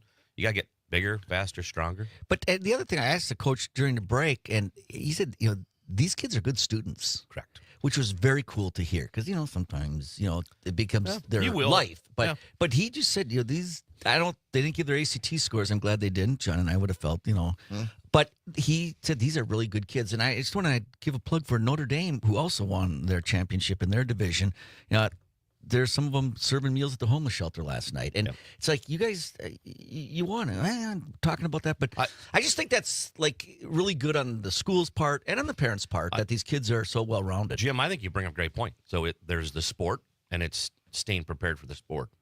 But some of these kids, they do all these extra things, serving the homeless. Right. They're on, AP taking AP classes. I told Jim yesterday. There's a kid. I bet some of these kids, because Jim talked to the one big guy, I can't think of his name, he's going to North Dakota. Yeah. And I said, I bet you he's got 15 credits of AP. just tell. These kids really prepare for college. They're now. not just, most of these kids are not just skirting by. Right. And honestly, if you're probably just skirting by, you may have to really look and say, hey, what am I not doing? Right. Because it's, there's a whole range of kids, but there's a lot of kids that are just doing, not just to get by, they're doing so many things for their advancement. And I think in the old days, and I think the coach may have been a little bit more just focused on his lane. And I think that coach yesterday, first time I met him, but he sure talked like he was very concerned about the overall the character of the kid. And he goes, yeah, these are good students, and they get involved. I'm like, that's awesome that you're doing that. You can't get anything better, right?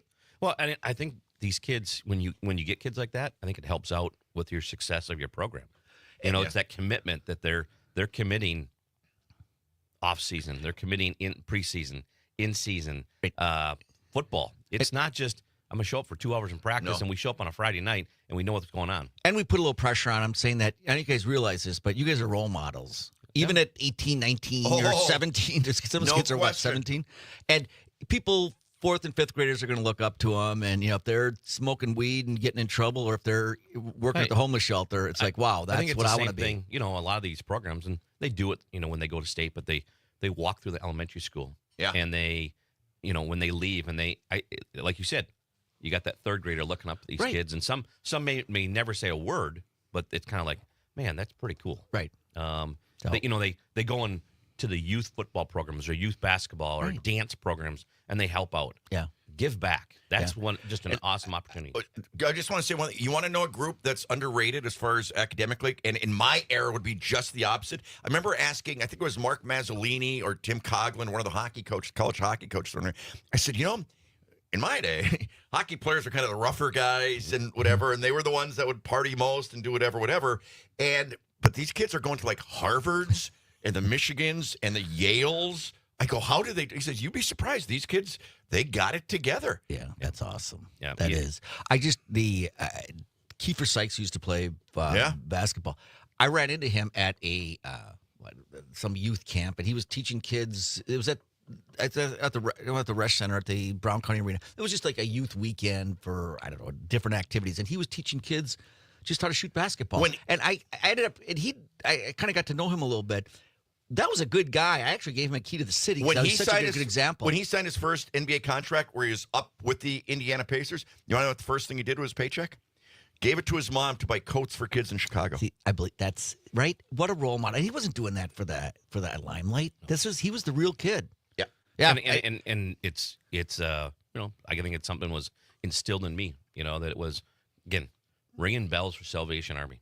By the way, read this text here. How simple is that? Read this. This is to you, Mark. You got a text. Can you read it? He didn't have his glasses on. I'll read it. Hey, Mark, the Wednesday Walkers group from Ashwaubenon wants to serve monthly meals at NEW homeless shelter. Nice meeting you, Patty. So what it was I would ring bells, and there was a group of females and males, a lot of females, that were part of the Wednesday Walker Club through the village of Ashwaubenon.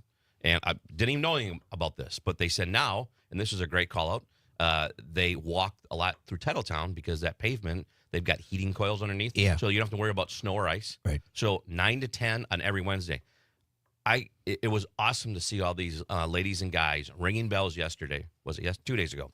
2 days ago. They did a great job, but it's just a great call out of if you're looking to walk, get a hold of the village of Ashwaubenon. You got to sign a waiver, and then they meet in different areas. But they said a lot of times during the winter, they go over there to Titletown because you don't have to worry about the snow and ice. It was just an opportunity. And so it'd be great. I mean, I think it's, there are so many, again, we talk about young kids. There's also a lot of, it doesn't matter if you're 40, 50, if you're retired, but if you give back to your community and just give, I mean, that's another one. Go and serve at the community shelter. Yeah. What an awesome opportunity. And two things with that. I mean, it's great to give back, but it's also it's great to have that social interaction with other people, be it your age or younger age. Like last night, we had some older people. We had obviously these kids from Notre Dame too.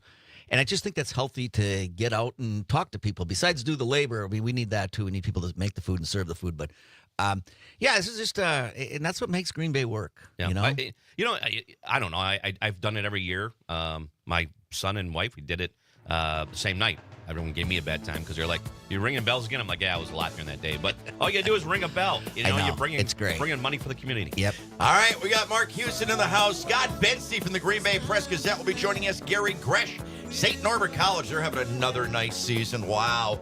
Daryl Thompson, former Packer running back, will be joining us on our Football Friday from Berkeley's one block over. Dennis from the Glam Bed, and Paul Hanna, Heights Pub and Parlor. Back after this.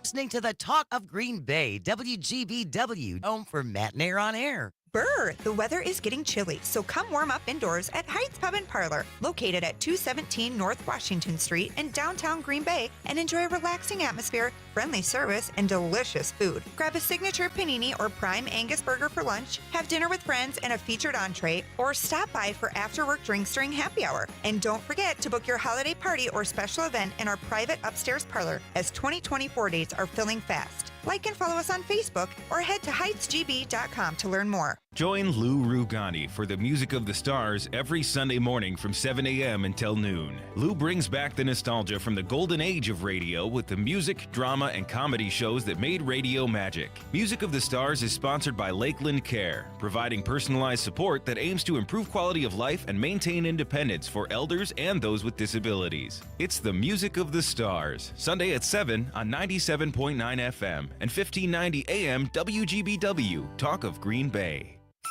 No matter how you say it, Berensen's Candies in Green Bay has been synonymous with Christmas tradition since 1925. That means a trip to Green Bay without Berensen's Candies could get you in a lot of trouble. Stock up on your favorites like Meltaways, Pecan Turtles, and Angel Food. When buying your candy this year, you better make it Berensen's. The Berensen's family wishes you a Merry Christmas season. Berensen's Candies, 200 North Broadway in Green Bay. The chocolate people dream of, no matter how you say it. Oh, the holidays are here, and it's time to pick a present from the grown-up gift list with Civic Media's statewide Text to Win contest. Listen while you work for the keywords to text for your chance to win $100 cash, an overnight vacation at Chula Vista Resort, and be entered to win one of the grand prizes, a robot vacuum, new luggage, humidifier, espresso machine, and more on the grown-up gift list at civicmedia.us. Just download the Civic Media app and listen weekdays at 7, 11, 1, and 4 for your chance to win in the statewide contest. Ho, ho, ho!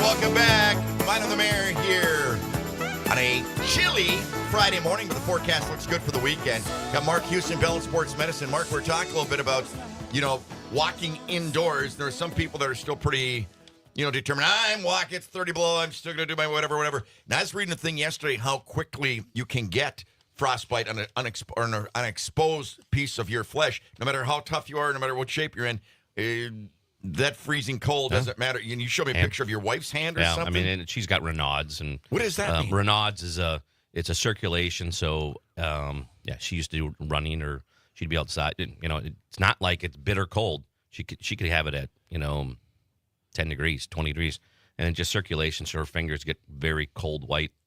Because I got that one time pumping gas way back in the time. Half my finger turned white. Yeah, Raynaud's is Raynaud's.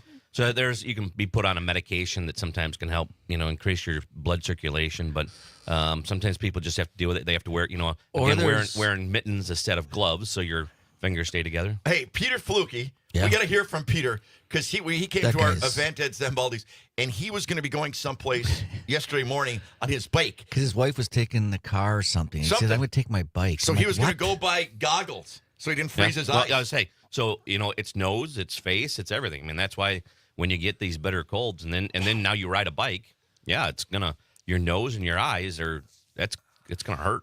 Some people ride bikes a in lot the summer. Most. Hey, Mark. Okay, we got we get the holidays coming up. Yep. And let's be honest, you got to enjoy the holidays. You got to enjoy the get-togethers. You got to eat. You got to whatever. We put a pause on the. That's what on I the was waste, going didn't we? That's going to say. Give us some advice for the next 2 weeks. Well, I think it's without taking away the tradition of all the nice food and people prepare and whatever. It is, and it's I think it's moderation, but it's probably you saying I'm going to go and have a drink. I'm going to go and grab a few snacks. Sometimes it's a matter of when you're doing it. You go to an event, grab them on the front end, not at 9:30 when you're leaving. Or then coming home and saying I'm going to throw in just a small pizza. And now I'm going to eat a pizza. Yeah. My name is Jim.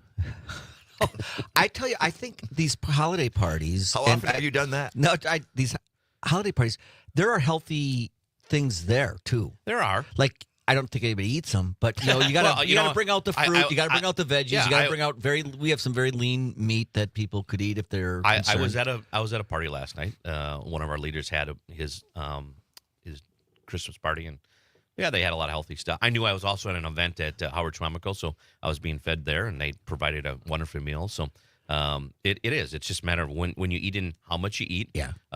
And we all know. I mean, next week I'll bring in. You guys get the I'm making. John will probably know this Pizzelli cookies. Oh, absolutely. Yeah.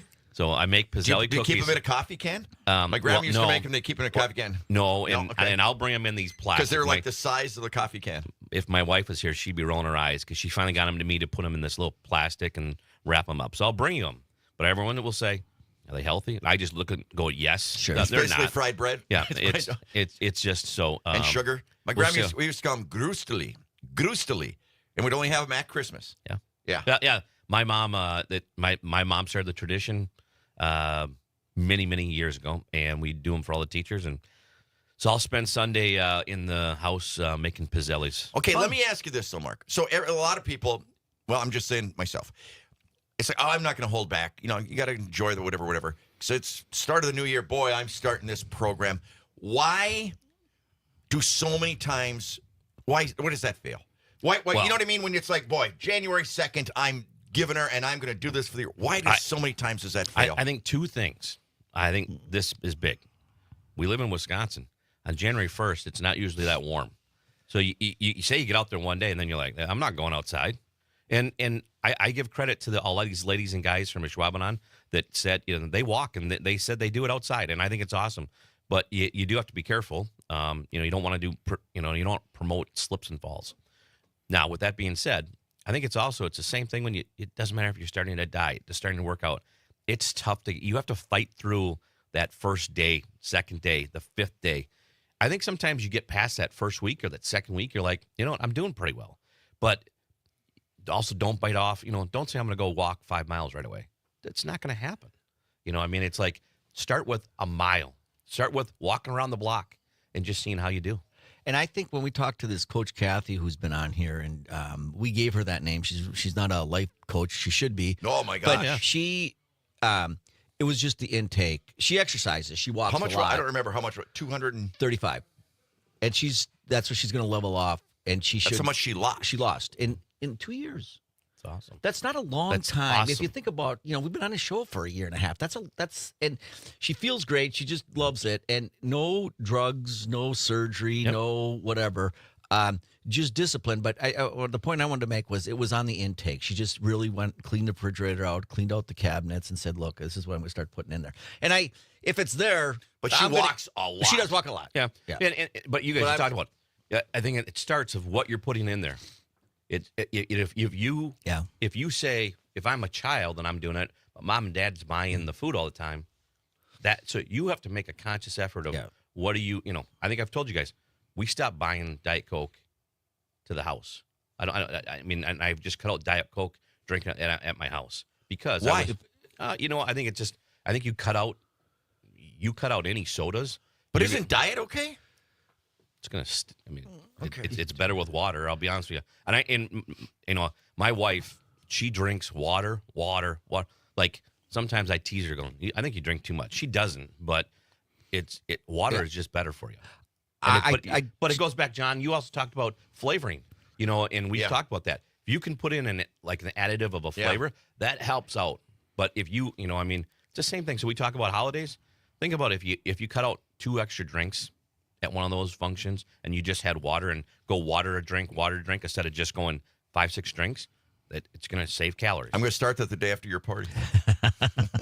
I do have that orange, that stuff that I complained about. I do. Oh my! And then I get another bottle. He drinks vodka and this Grey Goose, which which is expensive, but the same size bottle, the same shape bottle at Costco is the same manufacturer. Did you know that? So I've heard that out of Canada or something. That's what I got. Yeah, I can't think of the name of it. Yeah. Anyway, is it Kirkland? Yes. Alcohol's expensive. I was surprised when I just haven't bought a lot of alcohol. That's why I don't drink. You were half the expense. All right. We're going to set a quick break. Mark Houston, Bell and Sports Medicine. Is Scott in the house? Scott Fency joining us live. Gary Gresh will be joining us. Former Green Bay Packer Daryl Thompson will be joining us. Dennis from the Glam Band. Paul Hanna. Lots of stuff. Stay with us. Throwing away a fortune and feelings, but someday you'll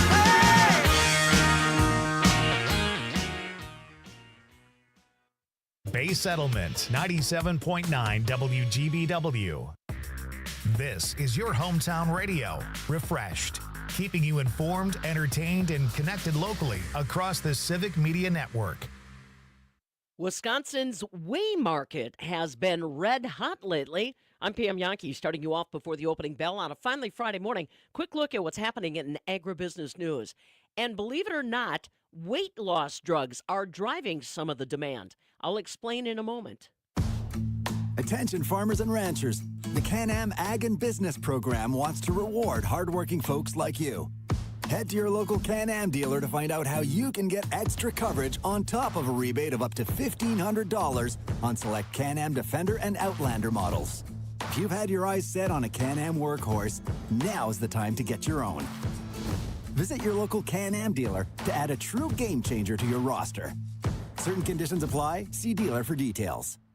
Ryan Yonkman, Vice President of EverAg in Chicago, tells me one of the reasons why we've seen such a robust Way Market lately is Ozempic and similar weight loss medications that people are taking that demand they consume protein. He explains. So what we're learning is a lot of the diets out there, even think about the weight loss stuff like Ozempic and whatnot.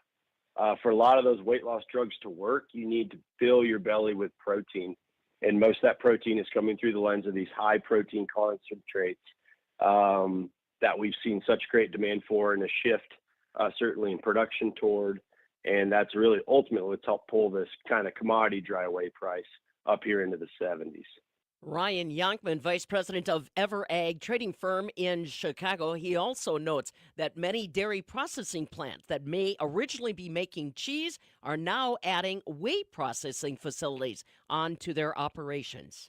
Yesterday in Chicago, the barrel cheese gained 5.5 cents at $1.73. 40-pound block cheese on Thursday was up 3 3/4 cents to $1.78 3/4, while AA butter dropped 1/4 cent to $2.52.5 per pound. I'll have the rest of the markets next. Can you predict the future? I can't. That's why when I'm planting soybeans, I treat with Heads Up seed treatment. With more than 15 years of research, Heads Up offers proven protection against both white mold and sudden death syndrome. So no matter what the year throws at you, you've already taken that first step to be prepared. Don't let your beans suffer from disease when they're just starting to look their best. Tell your seed dealer you need Heads Up seed treatment. Learn more at headsupst.com. This morning, the corn market is quiet in Chicago, both March and new crop December. January beans are down a nickel at $9.90. November new crop down 4 at $10.10. March wheat's down 2 at $5.56. July new crop down 1.5 pennies at $5.73. January class 3 milk that goes into cheese down 11 right now, stands at $20.14 a hundredweight. So just a quick snapshot of where the numbers stand. I'm PM Yankee. You can always continue the conversation on social media. Share your thoughts when you find and follow Civic Media on Facebook, X, and Instagram. It is going to be mostly sunny today. Our high right around 18 this afternoon. The wind west to becoming south at about 5 to 10. Tonight becoming cloudy, low of 13. Tomorrow mostly cloudy with scattered rain in the afternoon, 38 the high. Sunday, cloudy with a high of 42. I'm meteorologist Sean Cable. The temperature now is 0.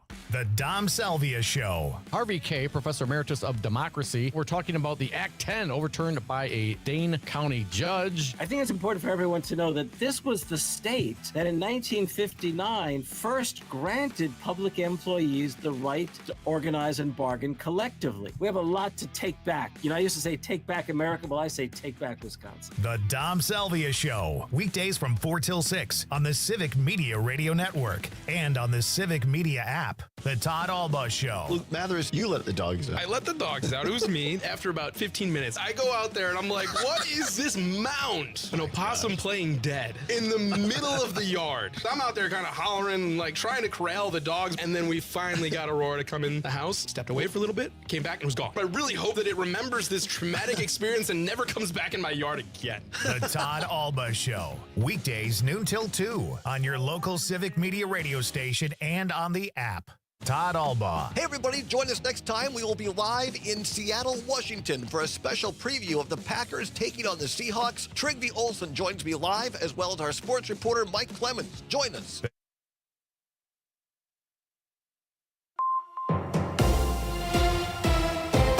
For WGBW and WISS News, I'm Lisa Hayes. A man accused of shooting his father 15 times appeared in Outagamie County Court yesterday. 45-year-old Gregory Wedes is charged with first-degree intentional homicide for the death of Daniel Wedes in November. Bond was set at $2 million cash. The case against 3 Donald Trump allies accused of trying to overturn the 2020 election results in Wisconsin will move forward. Savannah Tomei Olson breaks down the case. The case against 3 Donald Trump allies accused of trying to overturn 2020 election results in Wisconsin will move forward. According to the State Department of Justice, Jim Trupis, Kenneth Chesebro, and Michael Roman collected signatures on fake documents that said Donald Trump won Wisconsin in 2020. Prosecutors allege they planned to take that paperwork to Congress to get Wisconsin's 10 electoral votes awarded to Trump even though Biden won the state by 20,000 votes. At first, the three were facing one felony count each, but more charges were filed earlier this week. Now, all three men each face 11 felony counts of forgery. The Dane County Commissioner presiding over the case. I do find there is probable cause to proceed on the complaint as it's been amended and filed on December 10th, 2024. After the hearing yesterday, Troupis held a press conference where he accused the Attorney General of playing politics and said his professional life was destroyed.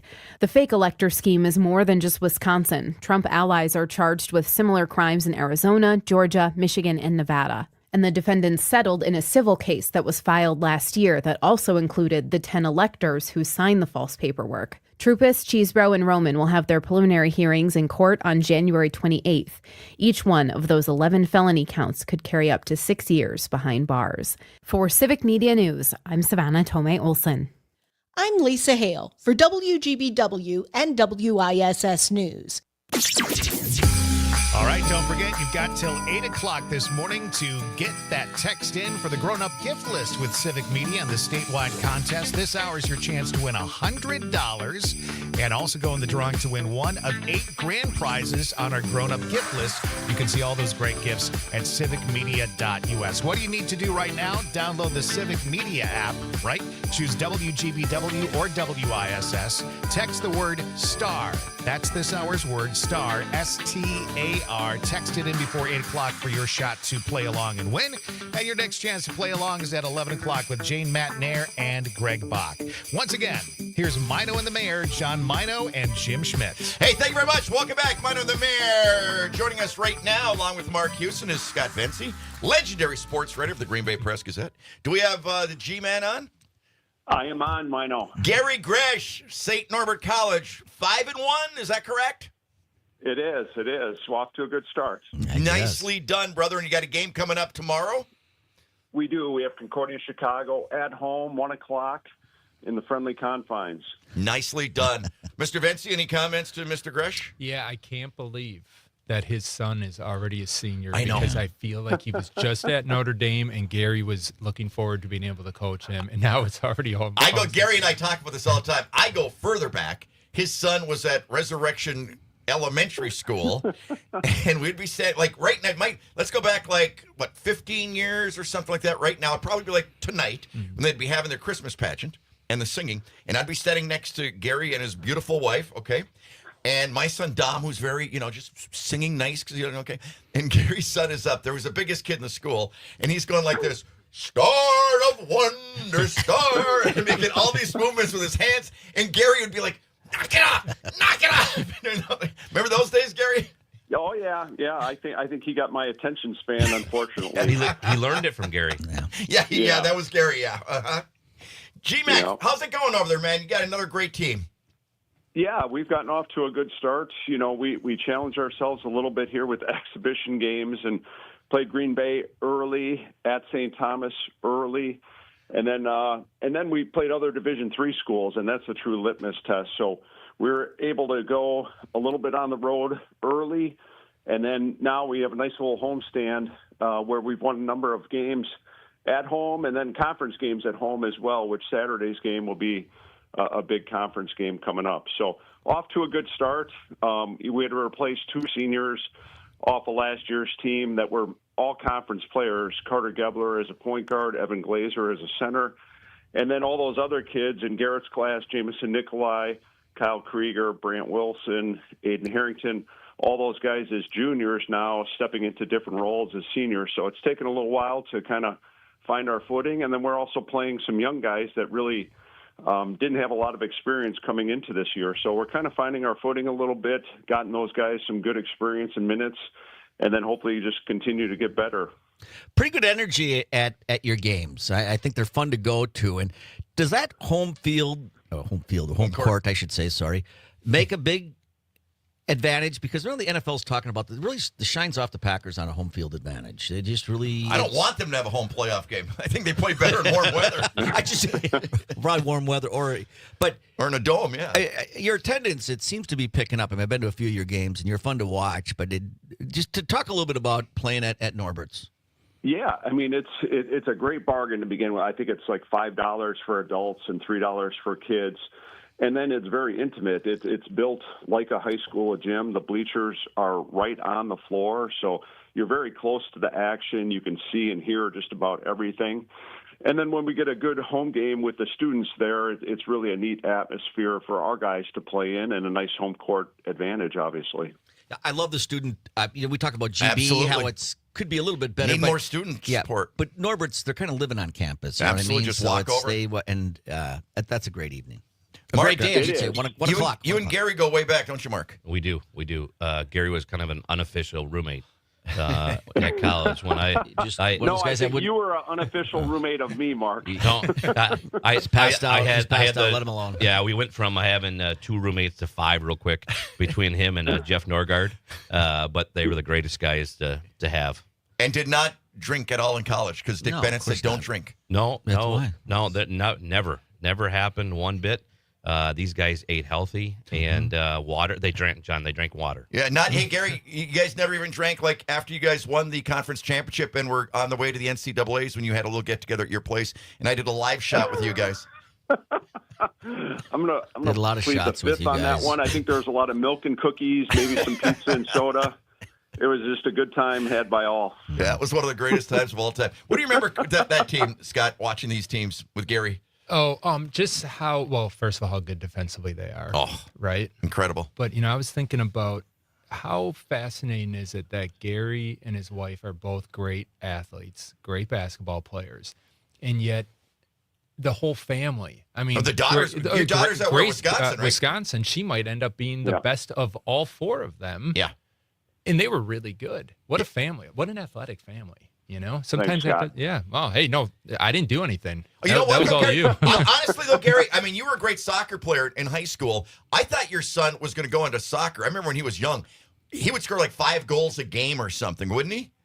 Well, no, But I mean, he was a a little lot. bit slower foot. So you could tell soccer long term wasn't going to be his sport. It was great growing up. I think it's great for those kids when they're young. Play as many as you can, as many as you like, because what you're doing in soccer is going to help you in basketball. What you're doing in basketball is going to help you in football or baseball. So I think when they're young, try them all. Even when they get to high school, I think it's a little bit sad that these kids have to specialize or narrow it down. So and even recruiting, I like the multi-sport kids, those kids that are playing football and soccer in the fall. All those things help him in the winter with basketball. But, yeah, you could tell long-term that wasn't going to be his thing, and then he eventually zeroed in on basketball, obviously in high school and college.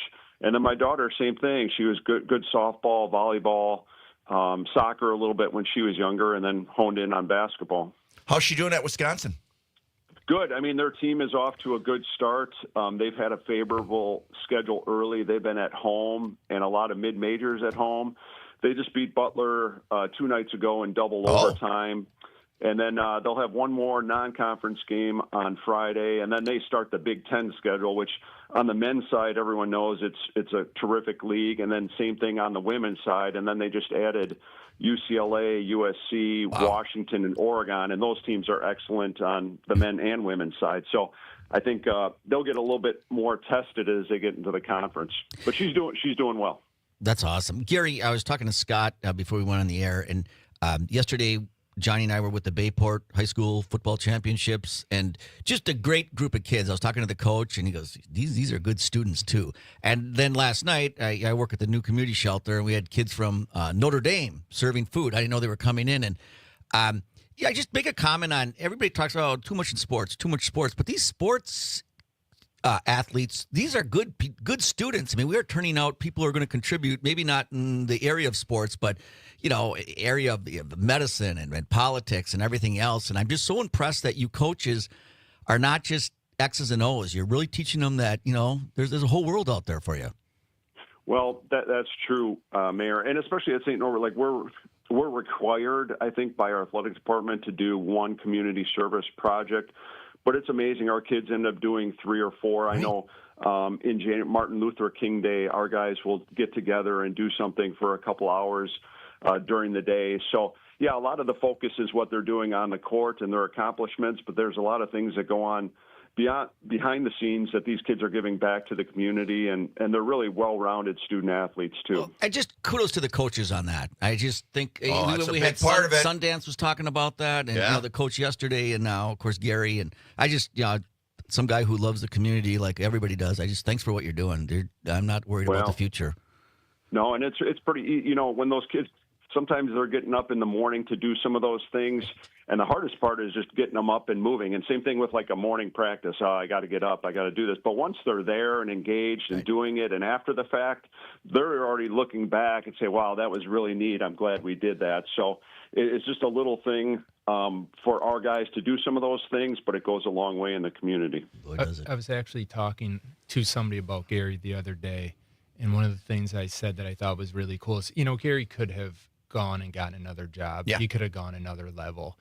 I just love that he found that home there, puts in the work. It found a good spot in your, Totally agree. Yeah, and I'm like, hey, totally agree. You can be happy and not always look for something grass is greener. Now, I'm not saying he wouldn't eventually jump or didn't want, but what a cool little thing he's done there. I've thought the exact same thing. Yeah. Unlike someone like Coach, Coach Bennett always said that, quality knows no divisions or boundaries or levels, and it doesn't matter if you're at Division I, Division II, Division III. You can pursue excellence right where you're at, and I've been fortunate to be in one place for 19 years now. Wow, it's incredible. Mark, you're that old? Yeah, I was just going to say, wow, 19 years. I think, Gary, can you just talk a little bit about, and we've talked about on this program, about nutrition and strength conditioning. It's the things that the fans don't see that you're for your guys, but it's really any program, doesn't matter what level, put in. Well, I just got to say something, though, Mark. Gary, did you guys even have a weight room at GB versus what you guys have at St. Norbert? We had kind of a makeshift weight room, if you will. And we got by. I mean, it's come so far since then with the specialization, the training.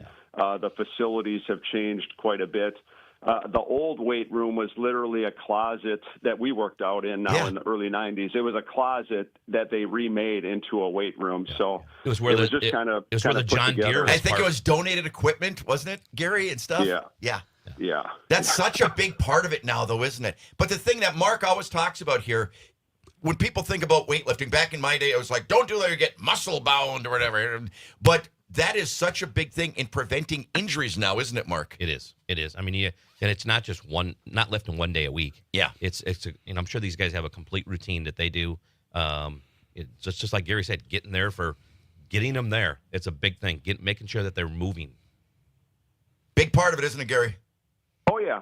And I think in the preseason, our guys were doing it 4 times a week, and we've been fortunate. Our athletic director, Cam Follett, we partnered with Synergy, and there's so many good strength and conditioning groups out there, but we've been fortunate to partner with Synergy and Scotty Smith's group over there. Yeah. So they're getting trained by the best. It's not me putting them through a workout. Scotty's over there and his team. So we've been pretty fortunate. And that's the preseason, 4 times a week. And then once we get into the season, depending on our game and practice and even this week exam schedule, they're still trying to get in there 2 or 3 times a week. That's awesome. Well, Gary, one last thing. Give me another plug for your game tomorrow. Yeah, we're Saturday home at 1 o'clock against Concordia Chicago. Next week, a week from Saturday, our last non-conference game at home will be UW Oshkosh at 1 o'clock. So we're home the next 2 Saturdays against some quality opponents. Absolutely. Gary Gresh, thanks so much. Continued success to you and your family, buddy. All right, thank you. Go Green Knights. You got it. Thank you, G-Mac. All right, we'll be back with more. Back after this. I love you, Susan Q. Like the way you walk. Listening to the Talk of Green Bay, WGBW, home of Maino and the Mayor. Oh no, my phone. Hear that? It's the sound of a skater dropping her phone and smashing it on the ice. Yep, it's definitely broken. But at Verizon, we got you. That's right. Now's your last chance to trade in any phone, any condition from one of our top brands and get a new Samsung Galaxy S24 Plus on Unlimited Ultimate and Watch 7 and Tab S9 FE 5G. That's up to $1,900 in value. So you'll save big on 3 great gifts. Only at Verizon. Service plan required for watch and tablet. Up to $1,900 value based on phone, watch, and tablet. Trade in and additional terms apply. See Verizon.com for details.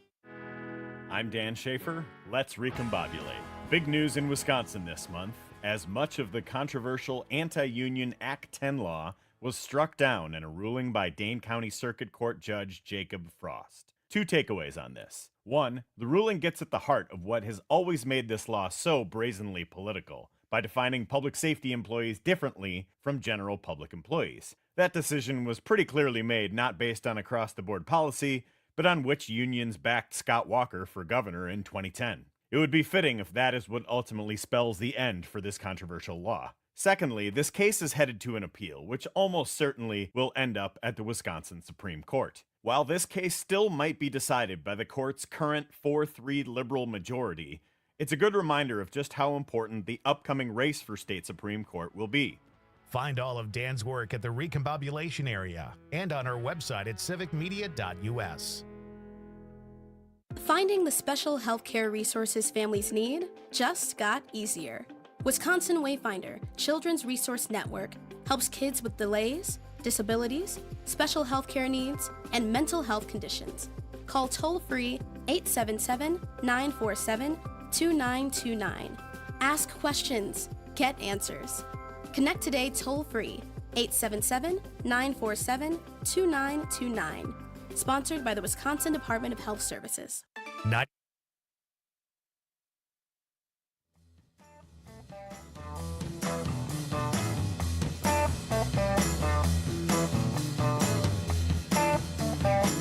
Oh, Susie Q. Oh, Susie Q. Hey, welcome back. What movie is this from? Famous movie, famous scene. Apocalypse Now.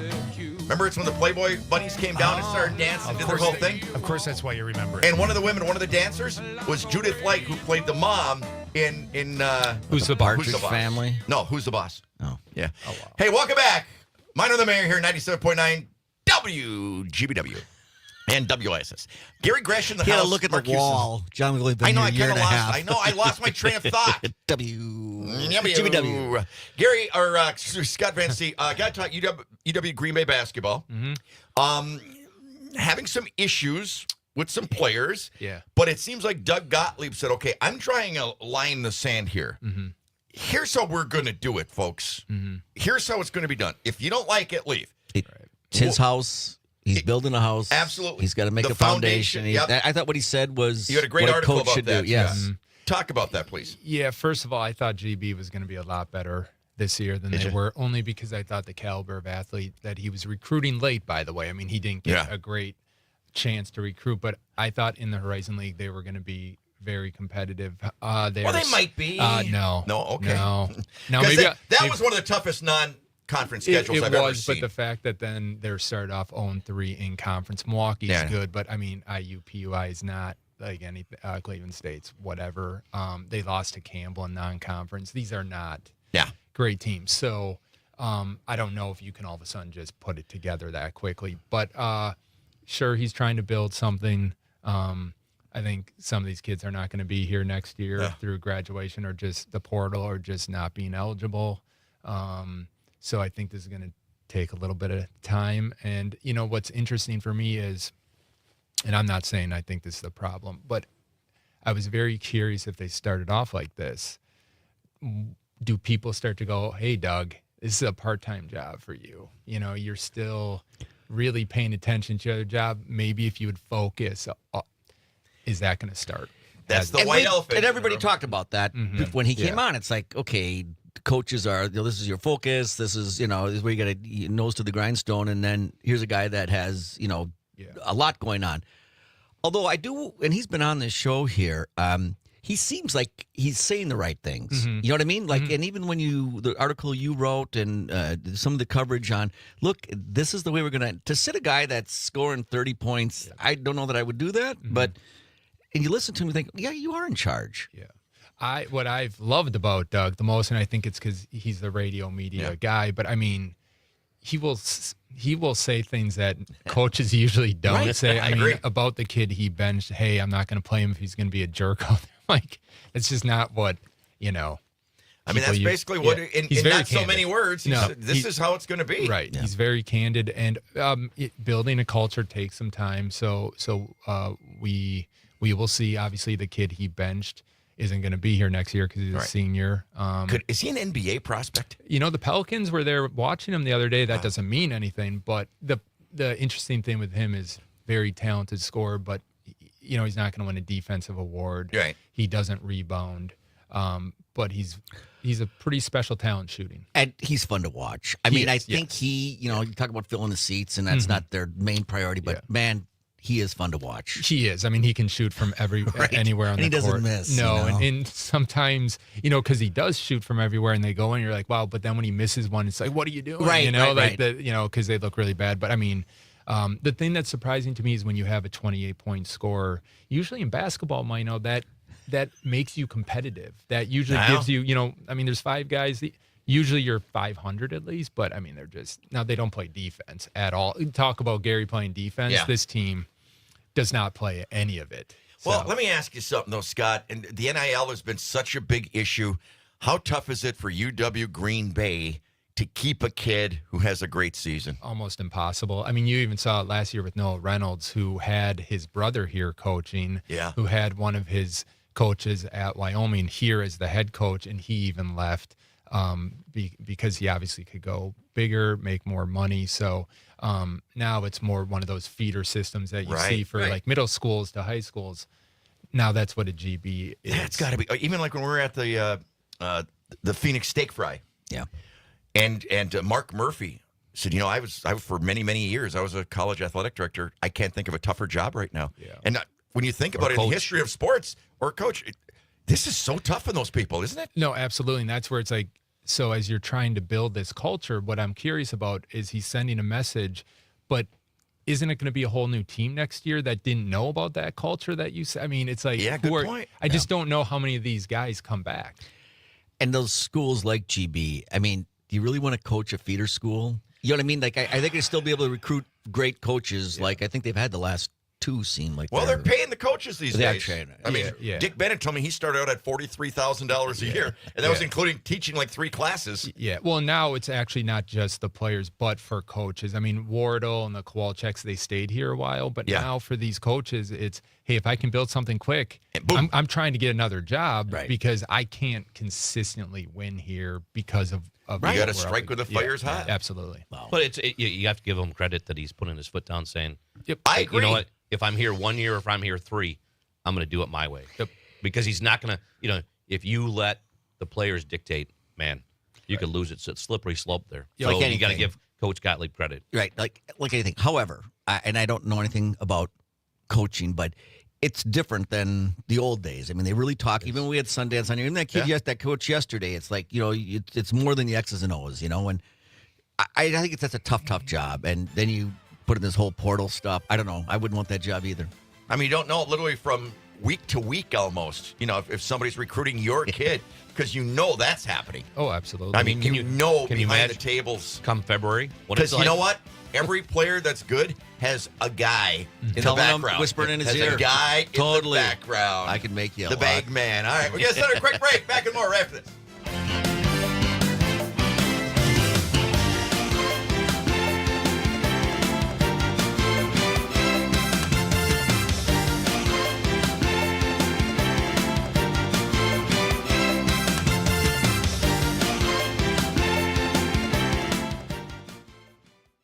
From Denmark to De Pere, this is 97.9 WGBW. The next New Wisco weekend is going to the dogs and the cats and all things animals. I'm Lisa Hale. I'm Terry Barr from Rescues to Why Pets Are Good For You. You won't want to miss it. Saturday mornings at 11, Sundays at 8 on WGBW and WISS.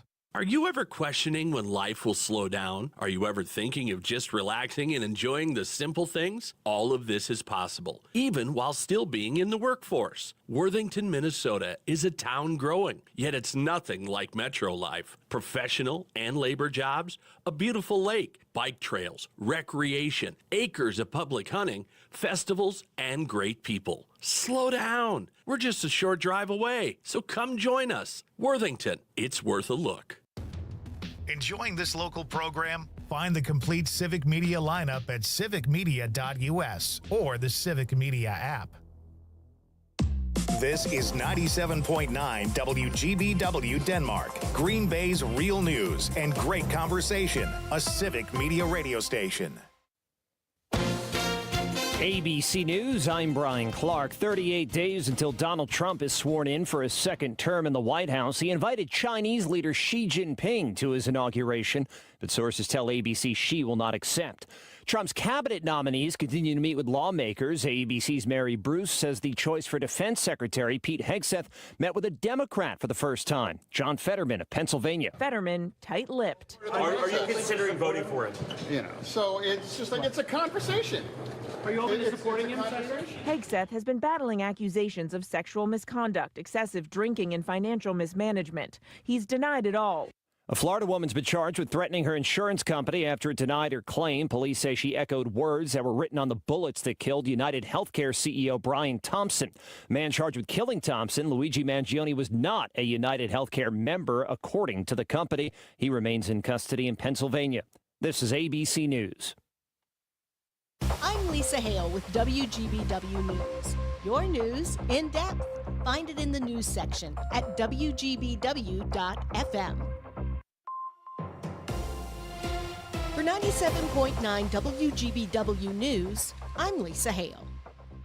Jeff Merkis, Executive Director of Downtown Green Bay, says the optimal location for the Packers heritage statues that were removed from the corner of Washington and Cherry Streets is still a downtown location. While there is a development that motivated the statues to move to a different location, we are confident that big picture, long term, as the Packer trolley tours come to see these 15 historic sites, having this monument and these statues in the heart of downtown is where they belong.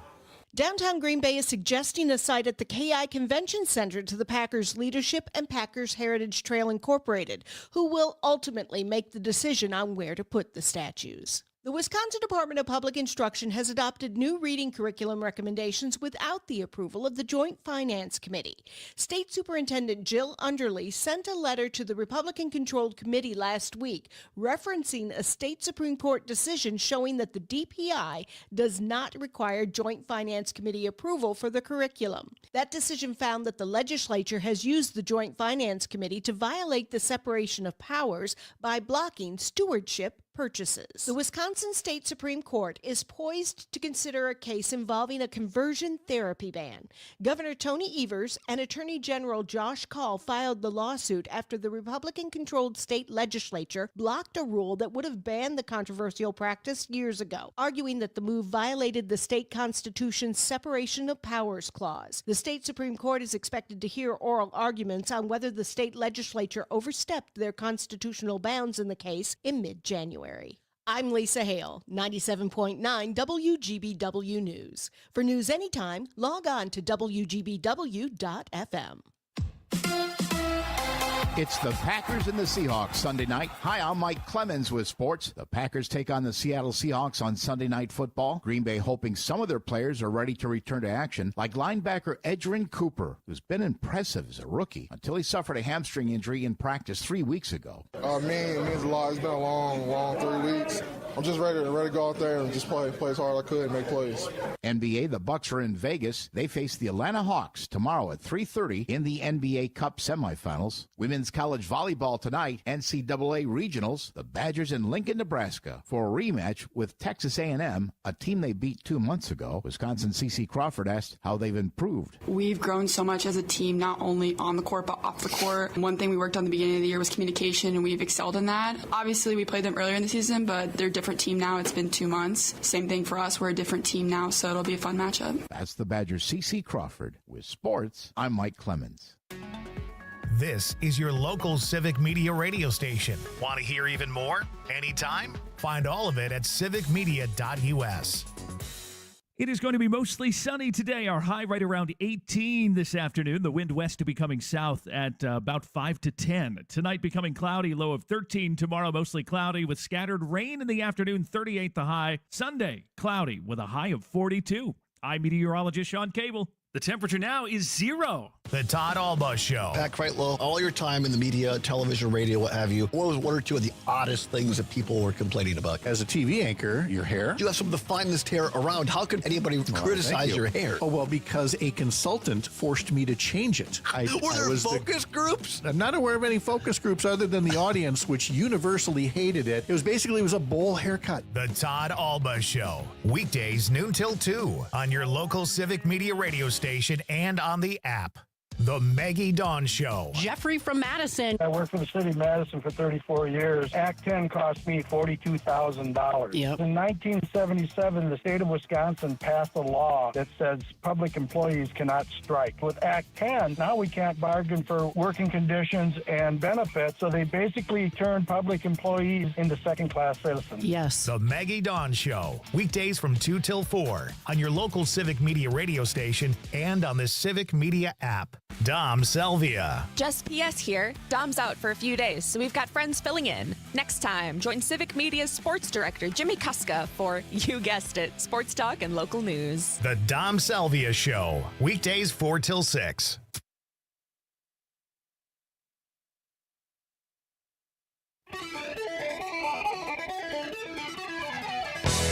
Coming to Northeast Wisconsin live from the Civic Media Studios and featuring TV and radio broadcast veteran John Maino, along with the City of Green Bay's longest-serving mayor, Jim Schmidt. This is Maino and the Mayor.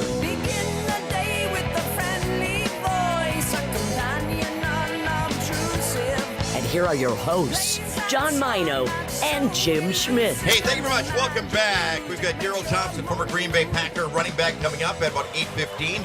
Our man Dennis Peters having some car issues this morning. So Dennis is MIA for one morning. So go back to bed, Dennis. We'll see you next week. But we're here at Scott Bensey don't and Mark get out of Houston. bed. Yeah, or one of the two. Kind of cold. Absolutely. Crawl under those covers.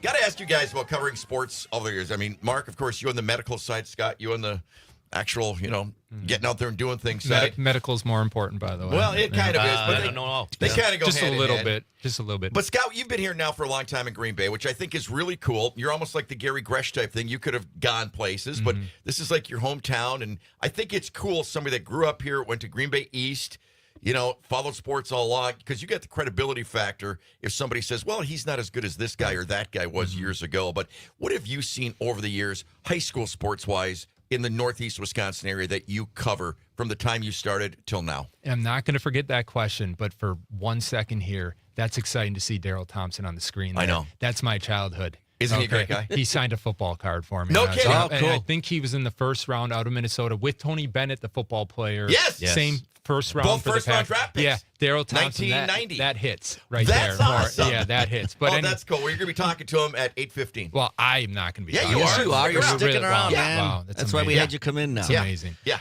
But anyway, so what I have seen, and I think it's because of the medical field, the quality, the caliber of athlete from when I first started to now is just so much high. And it's not like we didn't have good athletes in this area, but wow. Okay, you look at like Patrick Grayson at Westy Pier. Right. You tell me that's not a D1 ready college football player at 16 years old. Right.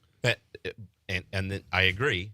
And then think about what he will be like in 2 years. Yes. Project what I mean? that. Again, so again, we talk about where we were maybe back in the 2000s with high school athletes and where we were at 2010. Yeah. And where we're at now. And then you think, what's Patrick or what's, taking Alec Ingle?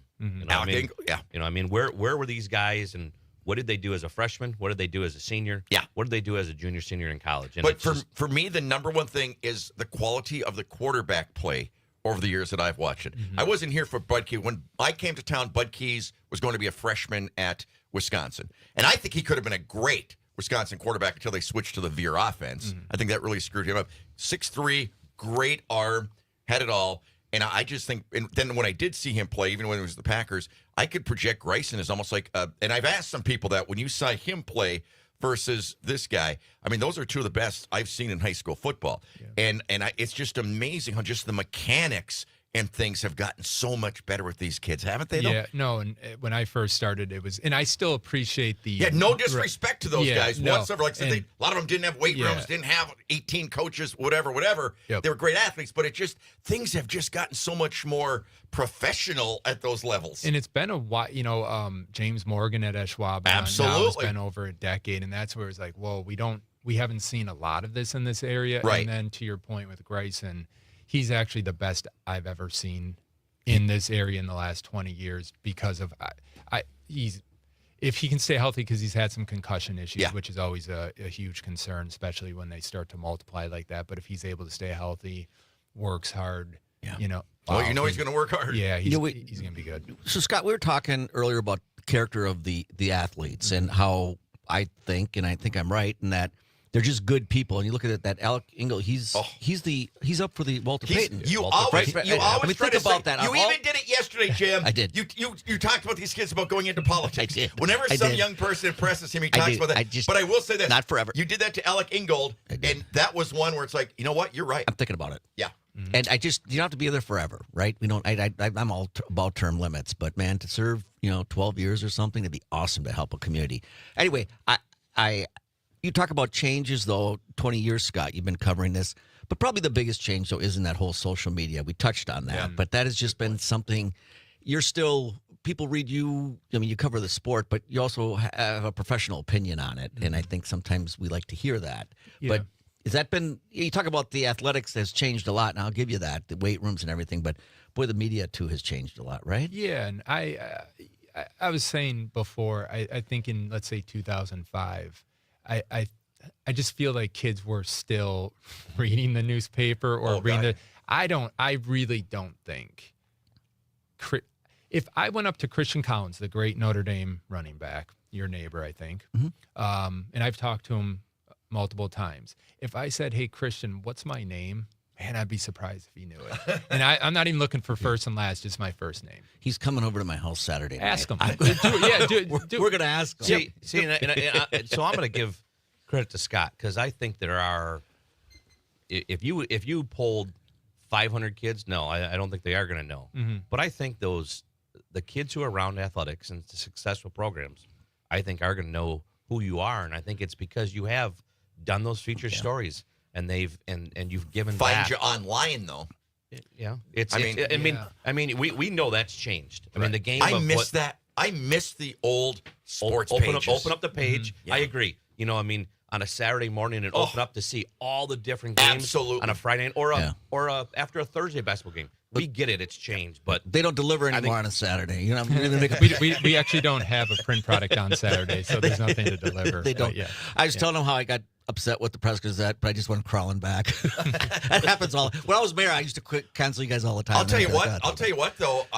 But it's a great paper for me. Some of the people I looked up to, I don't want to say heroes or whatever, growing up and in college and everything, were sports writers. Oh, they were huge. Yeah. They were big time celebrities. Oh, huge. Yes. Yeah. No, I mean, Dick Schaff for me on the sports reporters, and then you'd be at the Packers Hall of Fame, and you'd be like, "Wow, you're Dick Schaff."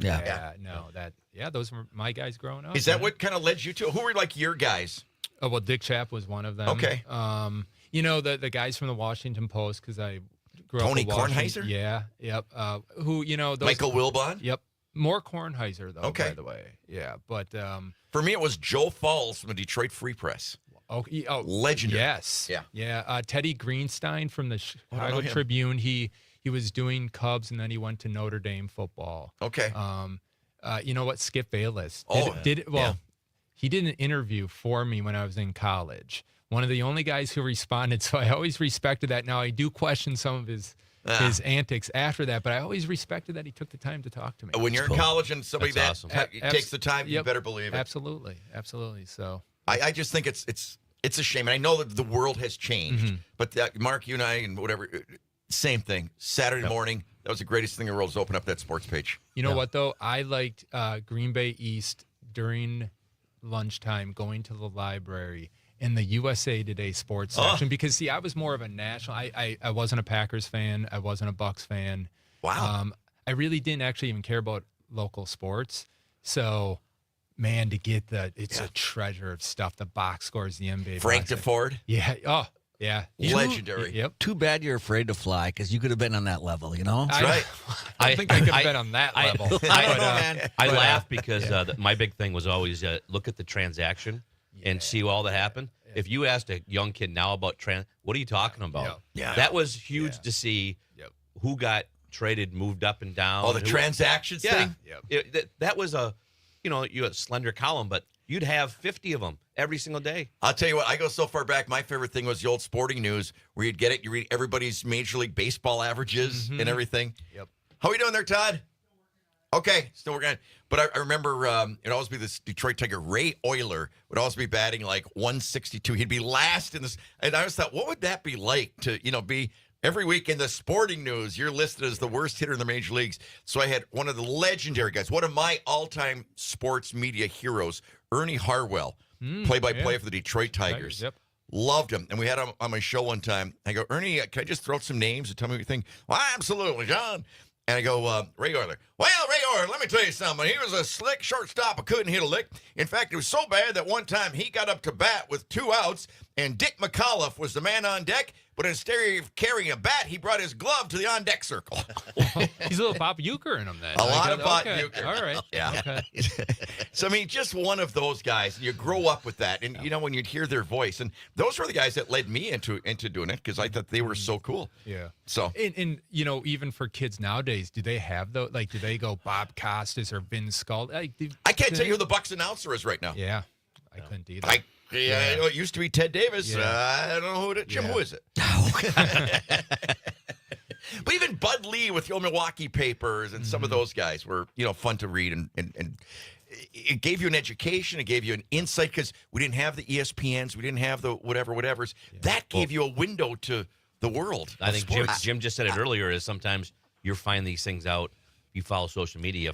You see it live, 8, 9 o'clock, 10 o'clock. If you wait till 10 o'clock the next day, it's old news. I always ask the my sports cycle has changed. I always ask my students in one of the first classes, like, where do you get your news? Because I think that tells you a lot about them, and it also tells you, because they get fed. Not all the media is great. Right. I mean, and this whole TikTok thing, and it's just you guys got to get filtered. And what I really stress up to them is you got to look at a couple different sources. Yeah. Because if you're just locked into one station all the time, I don't think that's healthy. Jim, I thought they just get it from WGBW. There you go. No? So do they tell you they get it from TikTok? Yeah. See, that to me is a concern. Well, me too, but I ask them to, when they have to do a little bit of research to look at things that are more local. I just, the fact that they're all TikTok, just to look at, I'm not a big MSNBC or Fox. I think those are two extremes, but there's some news that they can, some great reporting that's done by people like you, but more in the political world that I ask them to at least listen to. I just think people like to consume 15 seconds now rather than absolutely. and you don't get a lot of depth in 15 Although I seconds. got to say one thing. Like when I was in college or whatever, there was a big rift between sports writers and sportscasters. Sportscasters were always, they're the blow dry, pretty boys, yada, yada, yada, yada, yada, yada. Yep. And now all those sports writers are on TV. Yep. They're all pretty boys on TV. Yeah, my teacher in college was like that because they were all journalists teaching us. And we would have broadcast and print in this, and she would just rail on the broadcast. I'm like, this is kind of uncomfortable because, there's people who want to be. But yes, print people used to. We're more credible. Absolutely, because, hey, you guys just do whatever we do, and then you follow up on it. So. Did you ever think of me that way? Never. You know what? No joke. When we were talking about, you were a legend to me. Yeah. Really? Yep. And to my former girlfriend, who we called on air once, and it made me look really, really good. I remember because that. she loved you. I remember that. And I was like, hey, I know John Maino. Wait a minute. A female that loved John Maino? Come on. Something seems off here. Somebody referred to you one time as an empty suit. I'm like, he doesn't wear a suit. No. Somebody referred to me that way? Wow. I thought I filled out a suit pretty well. We got to start a quick break back after this.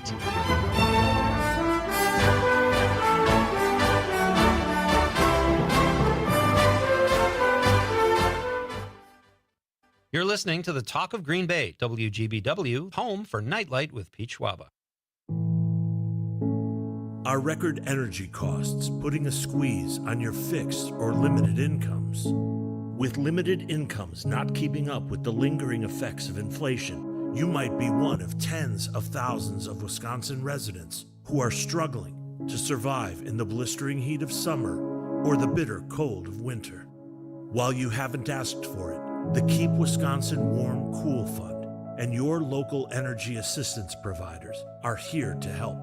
No Wisconsin resident should ever have to face the challenge of living without heat or power or face homelessness. For a hand up, apply today and call 1-800-506-5596. That's 800-506-5596. Or visit www.kwwf.org.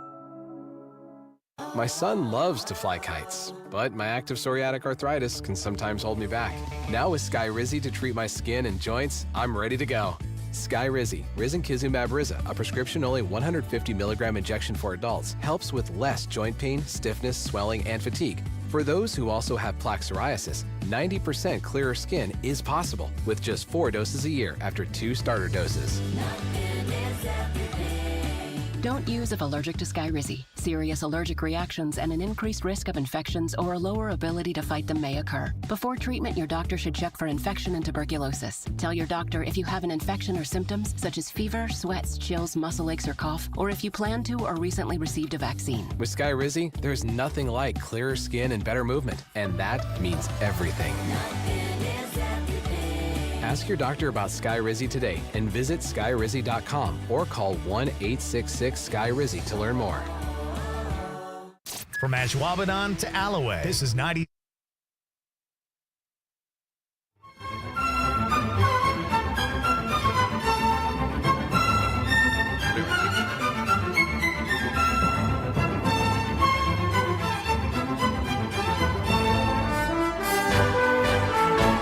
And now, ladies and gentlemen, the Golden Gopher, who ran roughshod over the Big Ten Conference for 4 straight years, and then a #1 draft pick of the Green Bay Packers. Ladies and gentlemen, live from Minneapolis, DT Daryl Thompson. Good morning, sir. Good morning. Good morning. How are you? Hey, I'm doing great. It's good to talk to you. It's been a long time. It has been a very, very long time, but it's good to hear your voice. It's always good to get back to my Packer roots. I tell people I'm driving in Minneapolis, and as soon as I get, on the east side, I feel all the green and gold hitting me. That's awesome. Hey, one of our guys here, Scott Vency, longtime sports writer here in Green Bay, is all excited that he gets a chance to talk to you and tell him why. I would right in nostalgia right now because I think he got drafted 1990. Yep, 90. 19th overall, maybe. Okay. Yeah. Right in my heyday of I'm 13 years old. Daryl Thompson autographed a football card for me, and that's it's still I still have my Daryl Thompson autograph. Brought it with him, and it was during a time where people still. You could read their autograph a little bit. He had decent penmanship. Absolutely. All right. Good teachers. Yep. Hey, so, Daryl, what are your memories? Important. What are your memories coming into Green Bay? One of the most important things that my mom said when you sign it, they should be able to read it. Mm-hmm. And so I really, really took that to heart. And I think your question about my memories of Green Bay, is that what you're? Yes, sir. It was such a great time. And I didn't know about the great history of Green Bay when I was, I grew up in Minnesota, and I'm 57, so it's just pre-internet and everything else. So it wasn't like now where there's TV and Instagram and programming from dusk to dawn and NFL Network and ESPN around the clock. So my Green Bay Packer, when I got drafted, is when I found out about the rich history and how many people in Minnesota were Green Bay Packer fans, and the people that showered my parents with gifts and opportunities, and just to learn that the Packers existed before the Vikings and the Super Bowls and Bart Starr and all those former great players, Dave Robinson and others, to be able to meet them over the time that I was there, and Ray Nitschke. So those are just some of the highlights to me are the former great players and the great games, being able to play with Reggie White and Brett Favre. And, I missed out on the Super Bowl by 2 years, but I just have, Leroy Butler is still a good friend. We talk, and a lot of other former Packers who still talk and text and laugh. And we lost my position coach passed away about a week and a half ago, Willie Pete, and I didn't all know of us that. were talking about. Yeah, he was a great man. I get emotional thinking about it, but he was a great man, a great leader. His son's coaching, his other son played. Just a wonderful human being, and to be coached by him and led by him he was just my coach for the first 2 years, and I was with the Bears, and I was kind of worn out, and I didn't make it on that team that year. So yeah, those are some of the highlights. I got to just say one thing, Garrett. The Pete family, I go back with them to Tucson, all the way back when he was coach at the University of Arizona. His son Skip played for the Wildcats, and his son was the greatest high school athlete I'd ever seen. Rodney Pete, as a sophomore, he's the most valuable player in the state in football as a wide receiver. He won the state championship in baseball. I want to say he pitched like a no-hitter in the state championship game, and he was the leading scorer when they won the state championship in basketball as a sophomore. And, of course, he had a nice career. Do you remember Rodney, of course, huh, Daryl? Oh, yeah. I played against Rodney a handful of times. He had a very, very nice NFL career. And he got married to Holly Robinson. Holly Robinson. Yep, that's the biggest win out of all that. Yeah, Married up on that he's one. winning. He's definitely winning. Yeah. Daryl, this is Jim Schmidt. He was mayor of Green Bay for 16 years. Forever. We with the Packers, and a lot of times they had this, the rookies meet the mayor type thing. Oh, yeah. But I will give the Packers a lot of credit for educating these players, because there are people like you, Daryl, that don't know this rich history. We kind of take it for granted. You know, you're right. Everybody knows Bart Starr. Everybody knows Vince Lombardi. And some of them don't. And a little different now, like you said, because of the internet. But I just think it's really cool how they don't. That's part of their teaching when these rookies come in, is this rich history, and I think that helps. I think that helps build a structure. They do. I think that's obviously you found value in the history of it too as well. Well, I'm a little bit of a history buff, and I love football. And growing up, Walter Payton was my favorite running back. And of course he ran all over everyone, including the Green Bay Packers. But to be able to meet Ray Nitschke and all the other. Not all, I meant a lot of the great players. And they brought them back to speak to us sometimes, too. There was Willie Wood came back, and Ray and a handful of other players came back and spoke to the team. So it was a big deal for me and for us to be able to see those legends. Right, and they still do that. They have the alumni weekend. It's the first weekend we've done that fun run with that. Not that those guys run; they they participate. But it's still. I mean, I think that's great that the community of Green Bay doesn't take that rich history for granted. We continually promote that, and just thinks you're part of that now. Yeah. Hey, Daryl, what was it like? I mean, obviously your number one draft pick, all eyes on you in 1990, and then of course Lindy, who used to come on the show and everything. He lost his job. Then a whole new structure comes in, and you had to be the guy for them. How hard was that transformation? Oh, it was really hard. It's a tough transition. Being there for 2 years and probably getting drafted into a system that really didn't fit my running style. Being asked to play fullback instead of tailback, and but it was a challenge. And then when the new coaching staff came in, I was able to make the team and be a part of it for a while. But I did. I had a great opportunity playing for Coach Holmgren in the West Coast offense, and be able to play with Brett.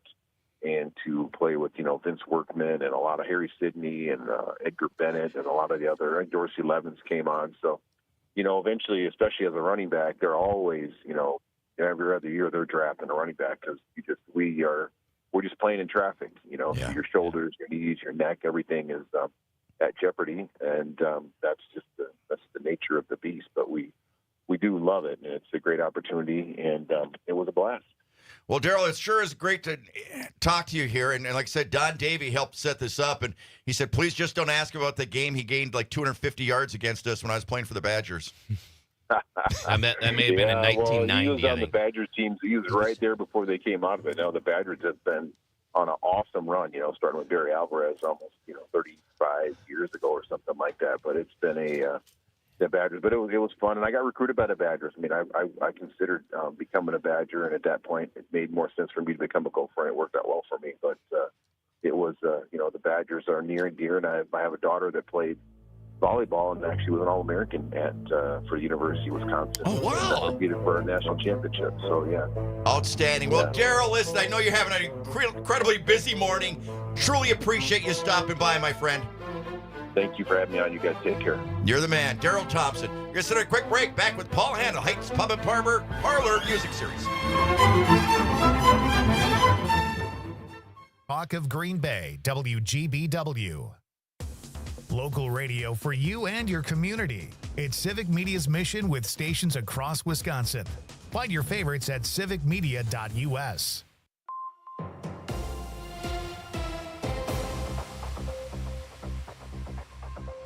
For 97.9 WGBW News, I'm Lisa Hale. Farmers across the state will be meeting in the Wisconsin Dells this weekend and have some important topics to tackle. One big worry is the increasing number of wolves attacking calves. Here's Wisconsin Farmers Union President Darren Von Ruden. We have some members that have seen 15 to 20% of their calves lost due to wolves. Another member put 8-foot fence all the way around their whole farm. That could be something that actually make the farm go bankrupt because it's not cheap to put that fence up. Van Ruden wants to find a balance between farmers losing their livelihoods and advocates of wolf conservation. The Wisconsin Department of Public Instruction has received $10 million in grant funding for programs that help kids with disabilities in correctional facilities enter the workforce. The funding comes from the U.S. Department of Education's Disability Innovation Fund program and will be spread out over a 5-year period. The program seeks to provide training for kids with disabilities for good jobs that are in demand in the state when they leave the correctional facility. Officials hope the program cuts down on the number of kids who reoffend. Wisconsin Attorney General Josh Kaul has set a warning to 4 voice service providers in the state, accusing them of allowing illegal robocall traffic on their networks. According to a press release, warning letters were sent to KWK Communications, Inbound, AKA Management, and CallVox. Attorney General Kaul is part of a bipartisan and multi-state litigation task force seeking to protect consumers from the irritating robocalls. The warning letters include specific instances of suspected robocalls using the 4 networks. I'm Lisa Hale, 97.9 WGBW News. For news anytime, log on to WGBW.FM.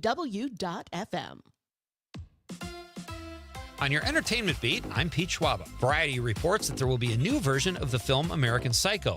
Good Lord. Even though this doesn't need to happen on any level, a new interpretation of the novel of the same name will star Austin Butler as Patrick Bateman. The red-hot Luca Guadagnino will direct the film. Guadagnino's 2 most recent efforts are Queer, starring Daniel Craig, and Challengers, starring Zendaya. Both films were nominated for Golden Globes. In things a really talented and incredibly famous guy says that nobody cares about news, the great Elton John says making marijuana legal in Canada and the U.S. is one of the greatest mistakes of all time. Exaggerate much? John was recently named Time Magazine's Icon of the Year and told Time Magazine that as a recovering addict, he believes marijuana is addictive. I'm not saying when he wrote Tiny Dancer, Rocket Man, or Benny and the Jets that he was high, but he might have been high. For more showbiz fun, tune in to Nightlight with me, Pete Schwaba, weeknights from 6 to 8 p.m. on the Civic Media Radio Network.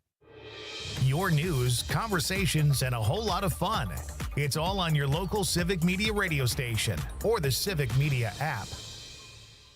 It is going to be mostly sunny today. Our high right around 18 this afternoon. The wind west to becoming south at about 5 to 10. Tonight becoming cloudy, low of 13. Tomorrow mostly cloudy with scattered rain in the afternoon, 38 the high. Sunday, cloudy with a high of 42. I'm meteorologist Sean Cable. The temperature now is 0. Join Lou Rugani for the Music of the Stars every Sunday morning from 7 a.m. until noon. Lou brings back the nostalgia from the golden age of radio with the music, drama, and comedy shows that made radio magic. Music of the Stars is sponsored by Lakeland Care, providing personalized support that aims to improve quality of life and maintain independence for elders and those with disabilities. It's the Music of the Stars, Sunday at 7 on 97.9 FM and 1590 AM WGBW.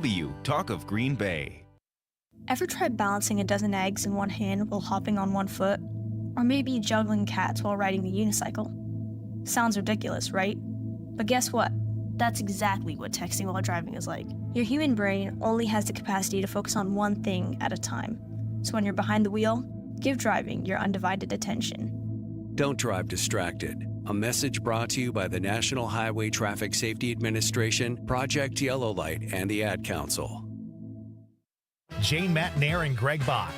Coming up on the show, we will be recombobulating Dan Schaefer from the recombobulation area to break down all the news, and we'll wrap it up with This Shouldn't Be a Thing. Join us. Matt and Air on air, weekday mornings at 10. Take Maino and the Mayor with you anywhere. Download the Civic Media app today from the Apple Store or Google Play Store. And text the studio directly, all from the Civic Media app. Download it today. Now, once again, here's Maino and the Mayor, John Maino and Jim Schmidt. Hey, thank you very much. Welcome back, Maino and the Mayor. Man, we've had some great guests. Lisa Hale, of course, Wisco Weekend Preview. Mark Houston, Bell and Sports Medicine. Scott Vency, Green Bay Press Gazette. Gary Gresh, head coach, men's basketball at St. Norbert. Daryl Thompson, former Green Bay Packer, running back with our Burkles One Block Over segment. And now it's the Heights Pub and Parlor Music Series. Paul Hanna, who ironically was a classmate of Scott Vency, in the house. If he walks in and just kind of puts his headphones on like these musicians, Right, like they own the place. They waltz in late. They come waltzing. Maino, and you've maybe done radio a time or it's two. like it doesn't. Yeah. Ashley from the Heights Pub and Parlor is here while Mr. But- Hanna gets settled. We could maybe You know what? welcome. He's like Springsteen. It's like concert starts at 8 and he shows up at like 9:30. Right. Doesn't That's start. fine. Paul, is that the way? Big time? Doesn't start till I get here. That's fine. Murphy used to get mad. You just wait for me. I Murphy, had to get my coffee. I need my coffee in the morning. When somebody asked me and Murphy, what time? When did our show start? I'd always say when Maino gets there. Yeah. True story. Yeah, it is. Ding, ding, ding. Ashley, what is up at the Heights Pub and Parlor? Well, it's Friday.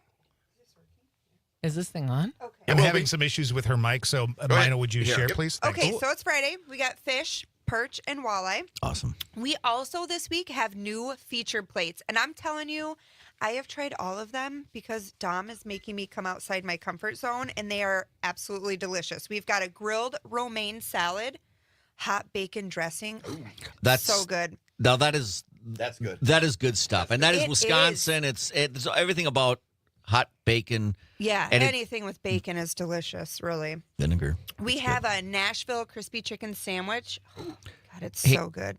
I had that yesterday. did? No. You know what? I just want to say I had it at Poke the Bear, your competitor. Geez. Here we go. But I didn't know you had it. But it's our featured plate. It just came on this week, so no that worries. is why. Okay, that is why I will come to your place. But I do like that sandwich. It's so good. I'm there. And then you can get regular sweet potato fries. Okay. They have those too. And we have chicken parmesan on top of some julienne potato fries. Nice. That is not for me, John. You're a chicken parmesan. I'm not holding back for the next 2 weeks. Then I'm working out every day for 2025.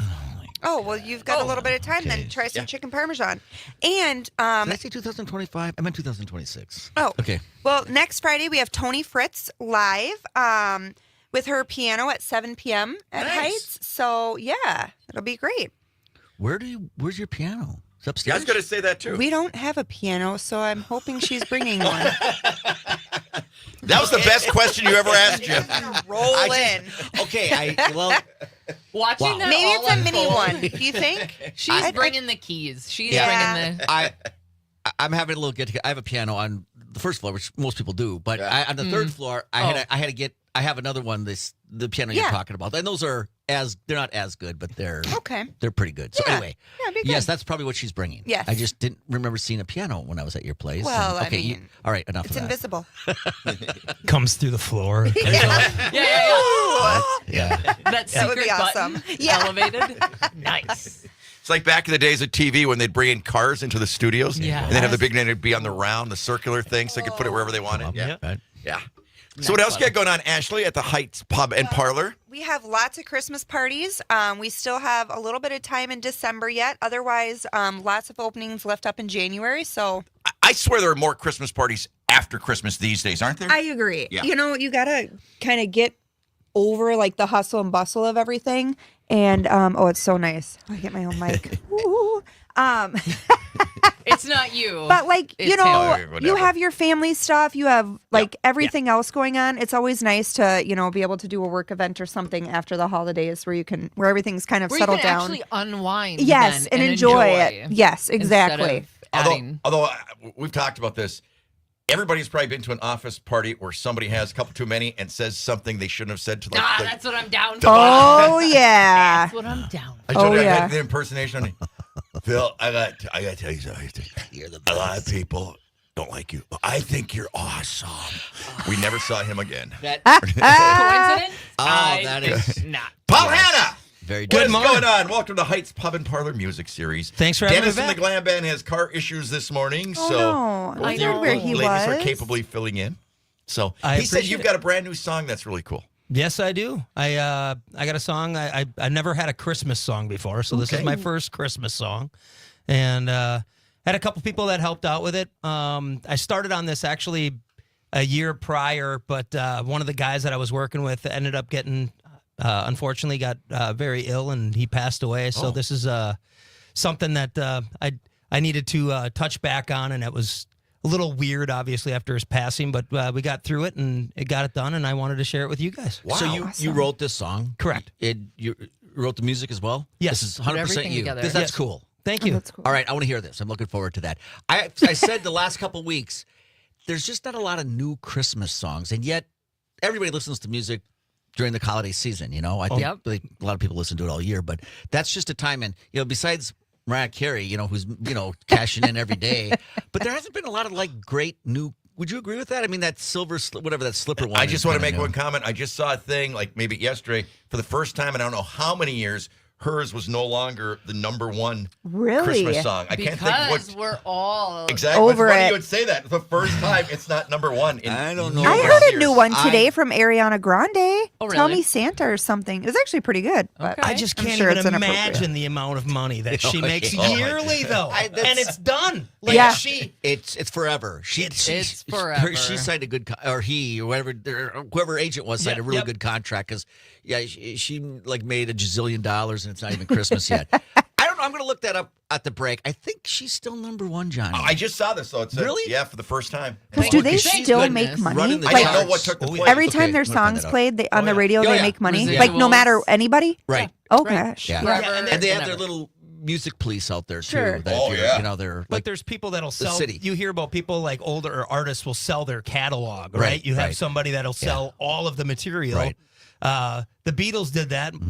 Michael Jackson. Michael Jackson, clearly bought all that stuff. But then, they make all the residuals off that. Right. So anytime if it's a commercial or it's in a movie Right. or anything, they When make somebody a lot of money. buys your book, they don't buy it because they like you. They're buying it to make money. And like you said, it's on everything. And you never even know if someone's going to use your commercial, in a Chevy commercial. Yep. Down Okay, the road. Bob Seger. Yeah, there you go. When Bob Seger was in Green Bay at his concert here, and I love Bob Seger, and he said, "I'm gonna play a song right now that, I thought was a really great song, and I always said I'm never gonna be a sellout.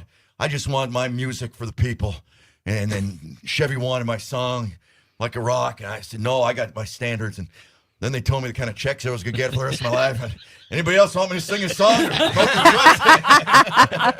Any other commercials Exactly. that are out there? Yeah. But you read about that, and people are, investors, investing group are buying the book of people because they do see a future with, monetizing that. And Oh, 100%. Yeah. going on. So I hope your song makes it. Well, I appreciate it. Yeah. Thank you. I think it will. But you never know either. 'Cause, No. there's so many times where you read something and it's like, oh, we got a hit coming out, man. And it turns out to be nothing. And then some other song comes out and it just clicks with people for Right. some reason. Yep. Right. And it just becomes huge and gets used and things like that. So for songwriters, there's always that little spark in their mind, I would think. Who knows? Who knows who could hear this? For well, sure. About the creative process, I mean, when you're inspired or if you see an avenue, right? I mean, in listening to a lot of music, you can sometimes hear okay, people sat down to write a wedding song so that they know it's going to be used completely and scripted. abused. Yeah. Absolutely. Yeah. But that's not necessarily your route. Your avenue for writing. Years and years ago, we were playing at a venue that was actually famous through the movie Purple Rain when Prince had his thing. It was called First Avenue, and we played there years and years ago. And there was a band that was doing sound check at the time, and they did a cover of Father Christmas by the Kinks, and it was just rock and roll and loud. And I was like, a That's Christmas awesome. song I could get behind, this is fantastic. And, like we all talked about how we're so sick of the Mariah Carey Christmas song, I thought I'd try to take my stab at doing something that had a little edge to it. Edge. But I love it. You still somebody else could do the song and you still make jing on that. And that happens a lot as well. I just think it's really cool that you are the author of both the lyrics and the music. Yeah. And I hope that works. I think it will. I worked with there's one of my very best friends, Chris Hanaway, helped me with some of the lyrical content. But did you cut him in on the deal? The hell? Oh, yeah. Oh, you did. Okay, This but- is something I don't understand because I want to be a music writer. Okay. Yep. But hey, here's something I don't understand. So He doesn't understand how to write music. No, Let's just put this is that Mr. Turtle. No, Drassel, drone. Okay, go ahead. But the part I can't understand it when somebody says they write the musical part first and then write the words. Is the They hear lyrics? the sound. They Is hear that the right, vibe, Paul? Or do you write the lyrics and then match it to sound? Lyrics are the last thing. Wow, that is crazy. So Because I hear you hear the melody in my head. Yeah. I'll start noodling around on a guitar, and I'll come up with a melody. And if you heard some of the stuff that when I start a song, I'm just rambling nonsense, just absolute nonsense, or just syllables or whatever, and I'm just kind of getting that through. And you'll listen back to it, and I'm like, oh, all right, well, there's a cadence here. Yep. And then you try to fit words into that, and then try to come up with a story that maybe you can elaborate on a little bit more to. Wow. Yeah. Wow. I actually saw, so we all like Phil Collins in the studio. I know Donna, Jim's wife, loves Phil Collins, but he tells a story about In the Air Tonight, right? Huge song.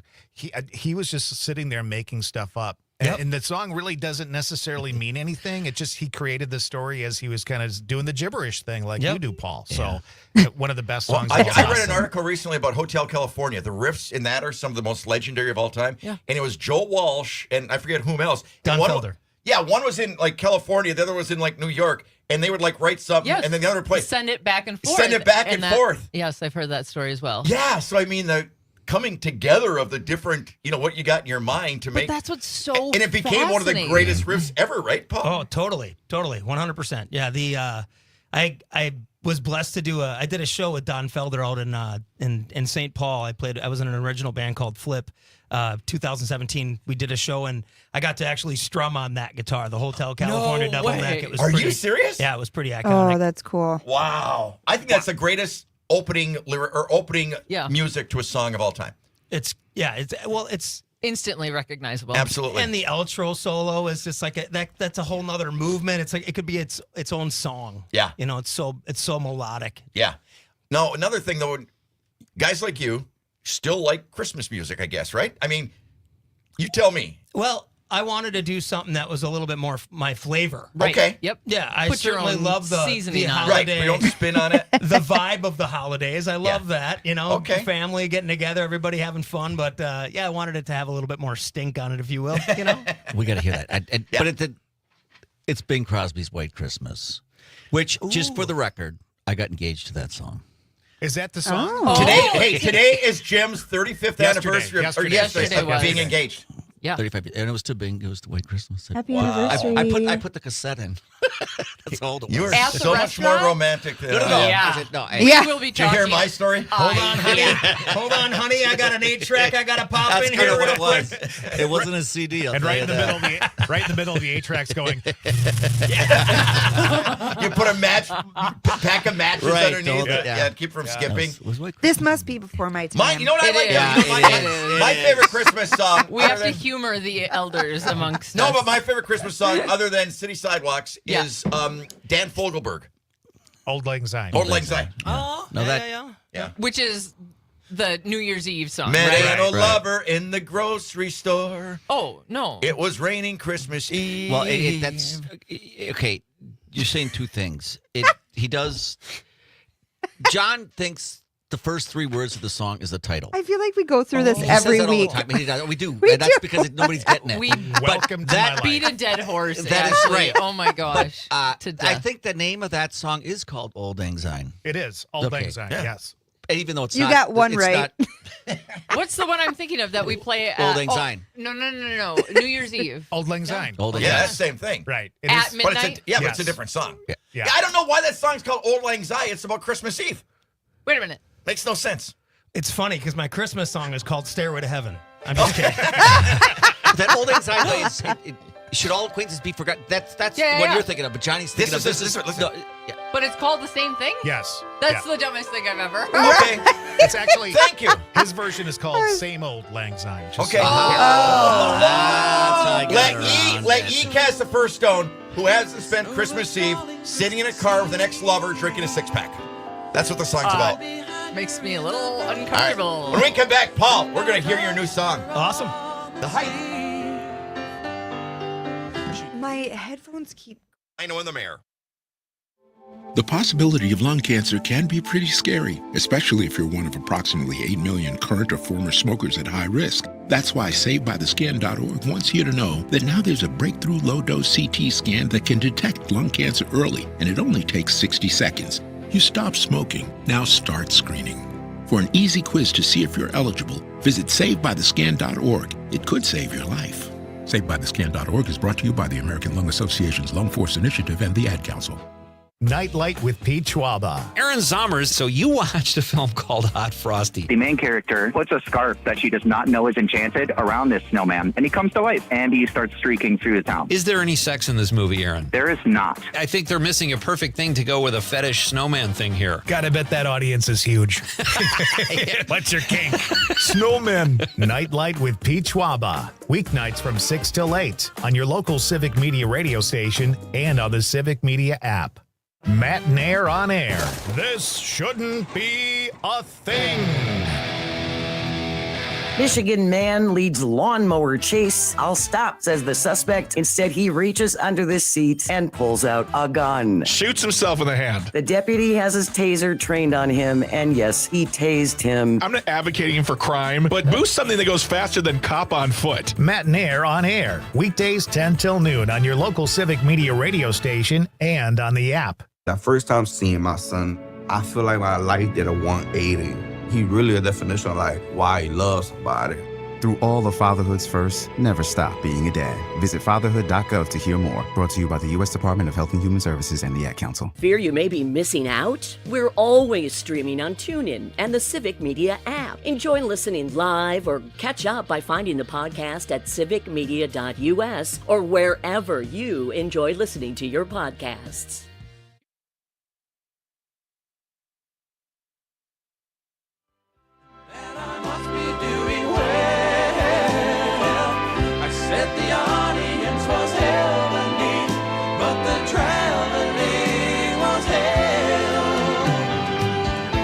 Welcome back. Dan Fogelberg. But you know what? We got somebody that's not taking a back seat to Dan Fogelberg when it comes to singing Christmas songs. Paul Hanna, Heights Pub and Parlor Music Series in the house. And we... Hi. How you sounded in your headphones? Good? I sound perfect. It's angelic. So we can... You're actually Voice of an angel. You're actually going to just pull this off right here without musical accompaniment and everything? Nope, we got it recorded. Oh, you got it recorded? Oh, yeah. Oh, I thought you were doing it live. No, that would be Yeah, weird. That would be hard. Probably, yeah. Acoustic behind the music. With no acoustic. Inside the studio. Yeah. Caroline. I can see you have been a caroler back in your day. Here's the how, Johnny. Yeah, I saw you. Absolutely. Johnny. Pat, what? Here's how we're going to make up the difference between your tip jar and Jim's tip jar. Yeah. Which Saturday night at Jim's party, we're going to carol. After a couple of cocktails, go around the neighborhood? Yep. Somebody better record this. People Jim will not let that happen. People will pay to have Maino stop singing. Yeah. And that is how you win the bet. Welcome to my world, Paul. Paul, what's the name of your song? It's just called Xmas, like Christmas. Yeah, Okay. yeah. All right, let's listen to it.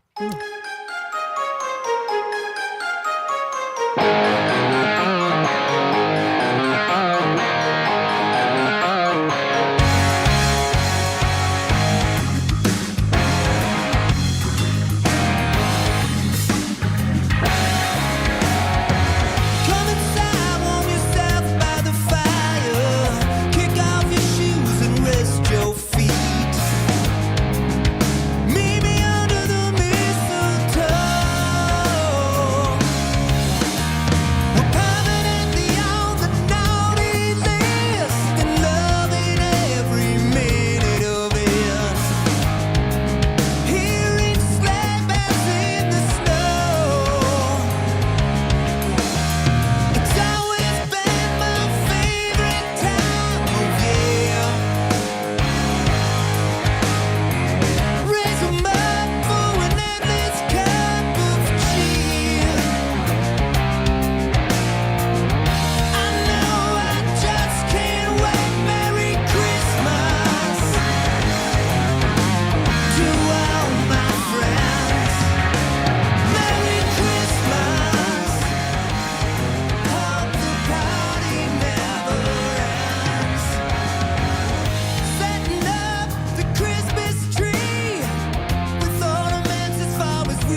them. I like that.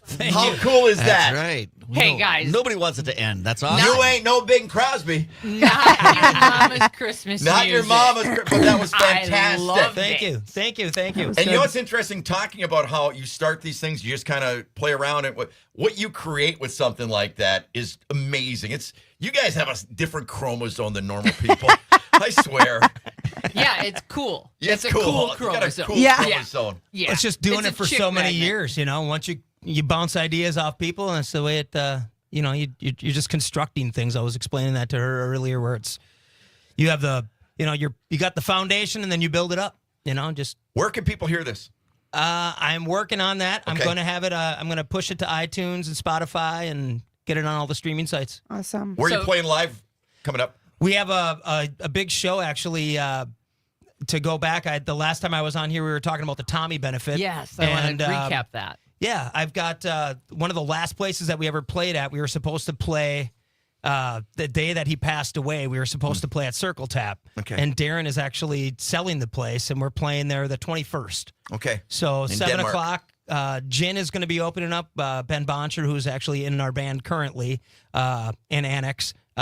He had a band called Gin back in the day. They used to play a bunch of shows with us and stuff. And they're opening the show. Then we've got one of our original members, Chad, is coming back. We're going to do a set. And then we're doing the current lineup. When is it again? December 21st. Saturday, December 21st. At Circle Tap in At Denmark. Circle Tap. Yep. 7 o'clock. Outstanding. Paul Hanna, Hanna. This is fun. Annex. Great stuff, buddy. Thank you so This much. is awesome. Great Thanks for having you here. Great being here. Good luck at Heights Pub and Parlor this weekend. Thank Ashley, you. Your menu sounds phenomenal. It's delicious. Thanks for sponsoring this Thank for us. you. Nikki, Have a great weekend, kiddo. give us an out. Give us a good out. No? Nope. All right. Okay, bye. All right, fine. Hey, thanks, everybody. Thanks for a great live today, Todd. Thanks for everything you do. We'll be back in Monday morning. Maino the Mayor. See ya.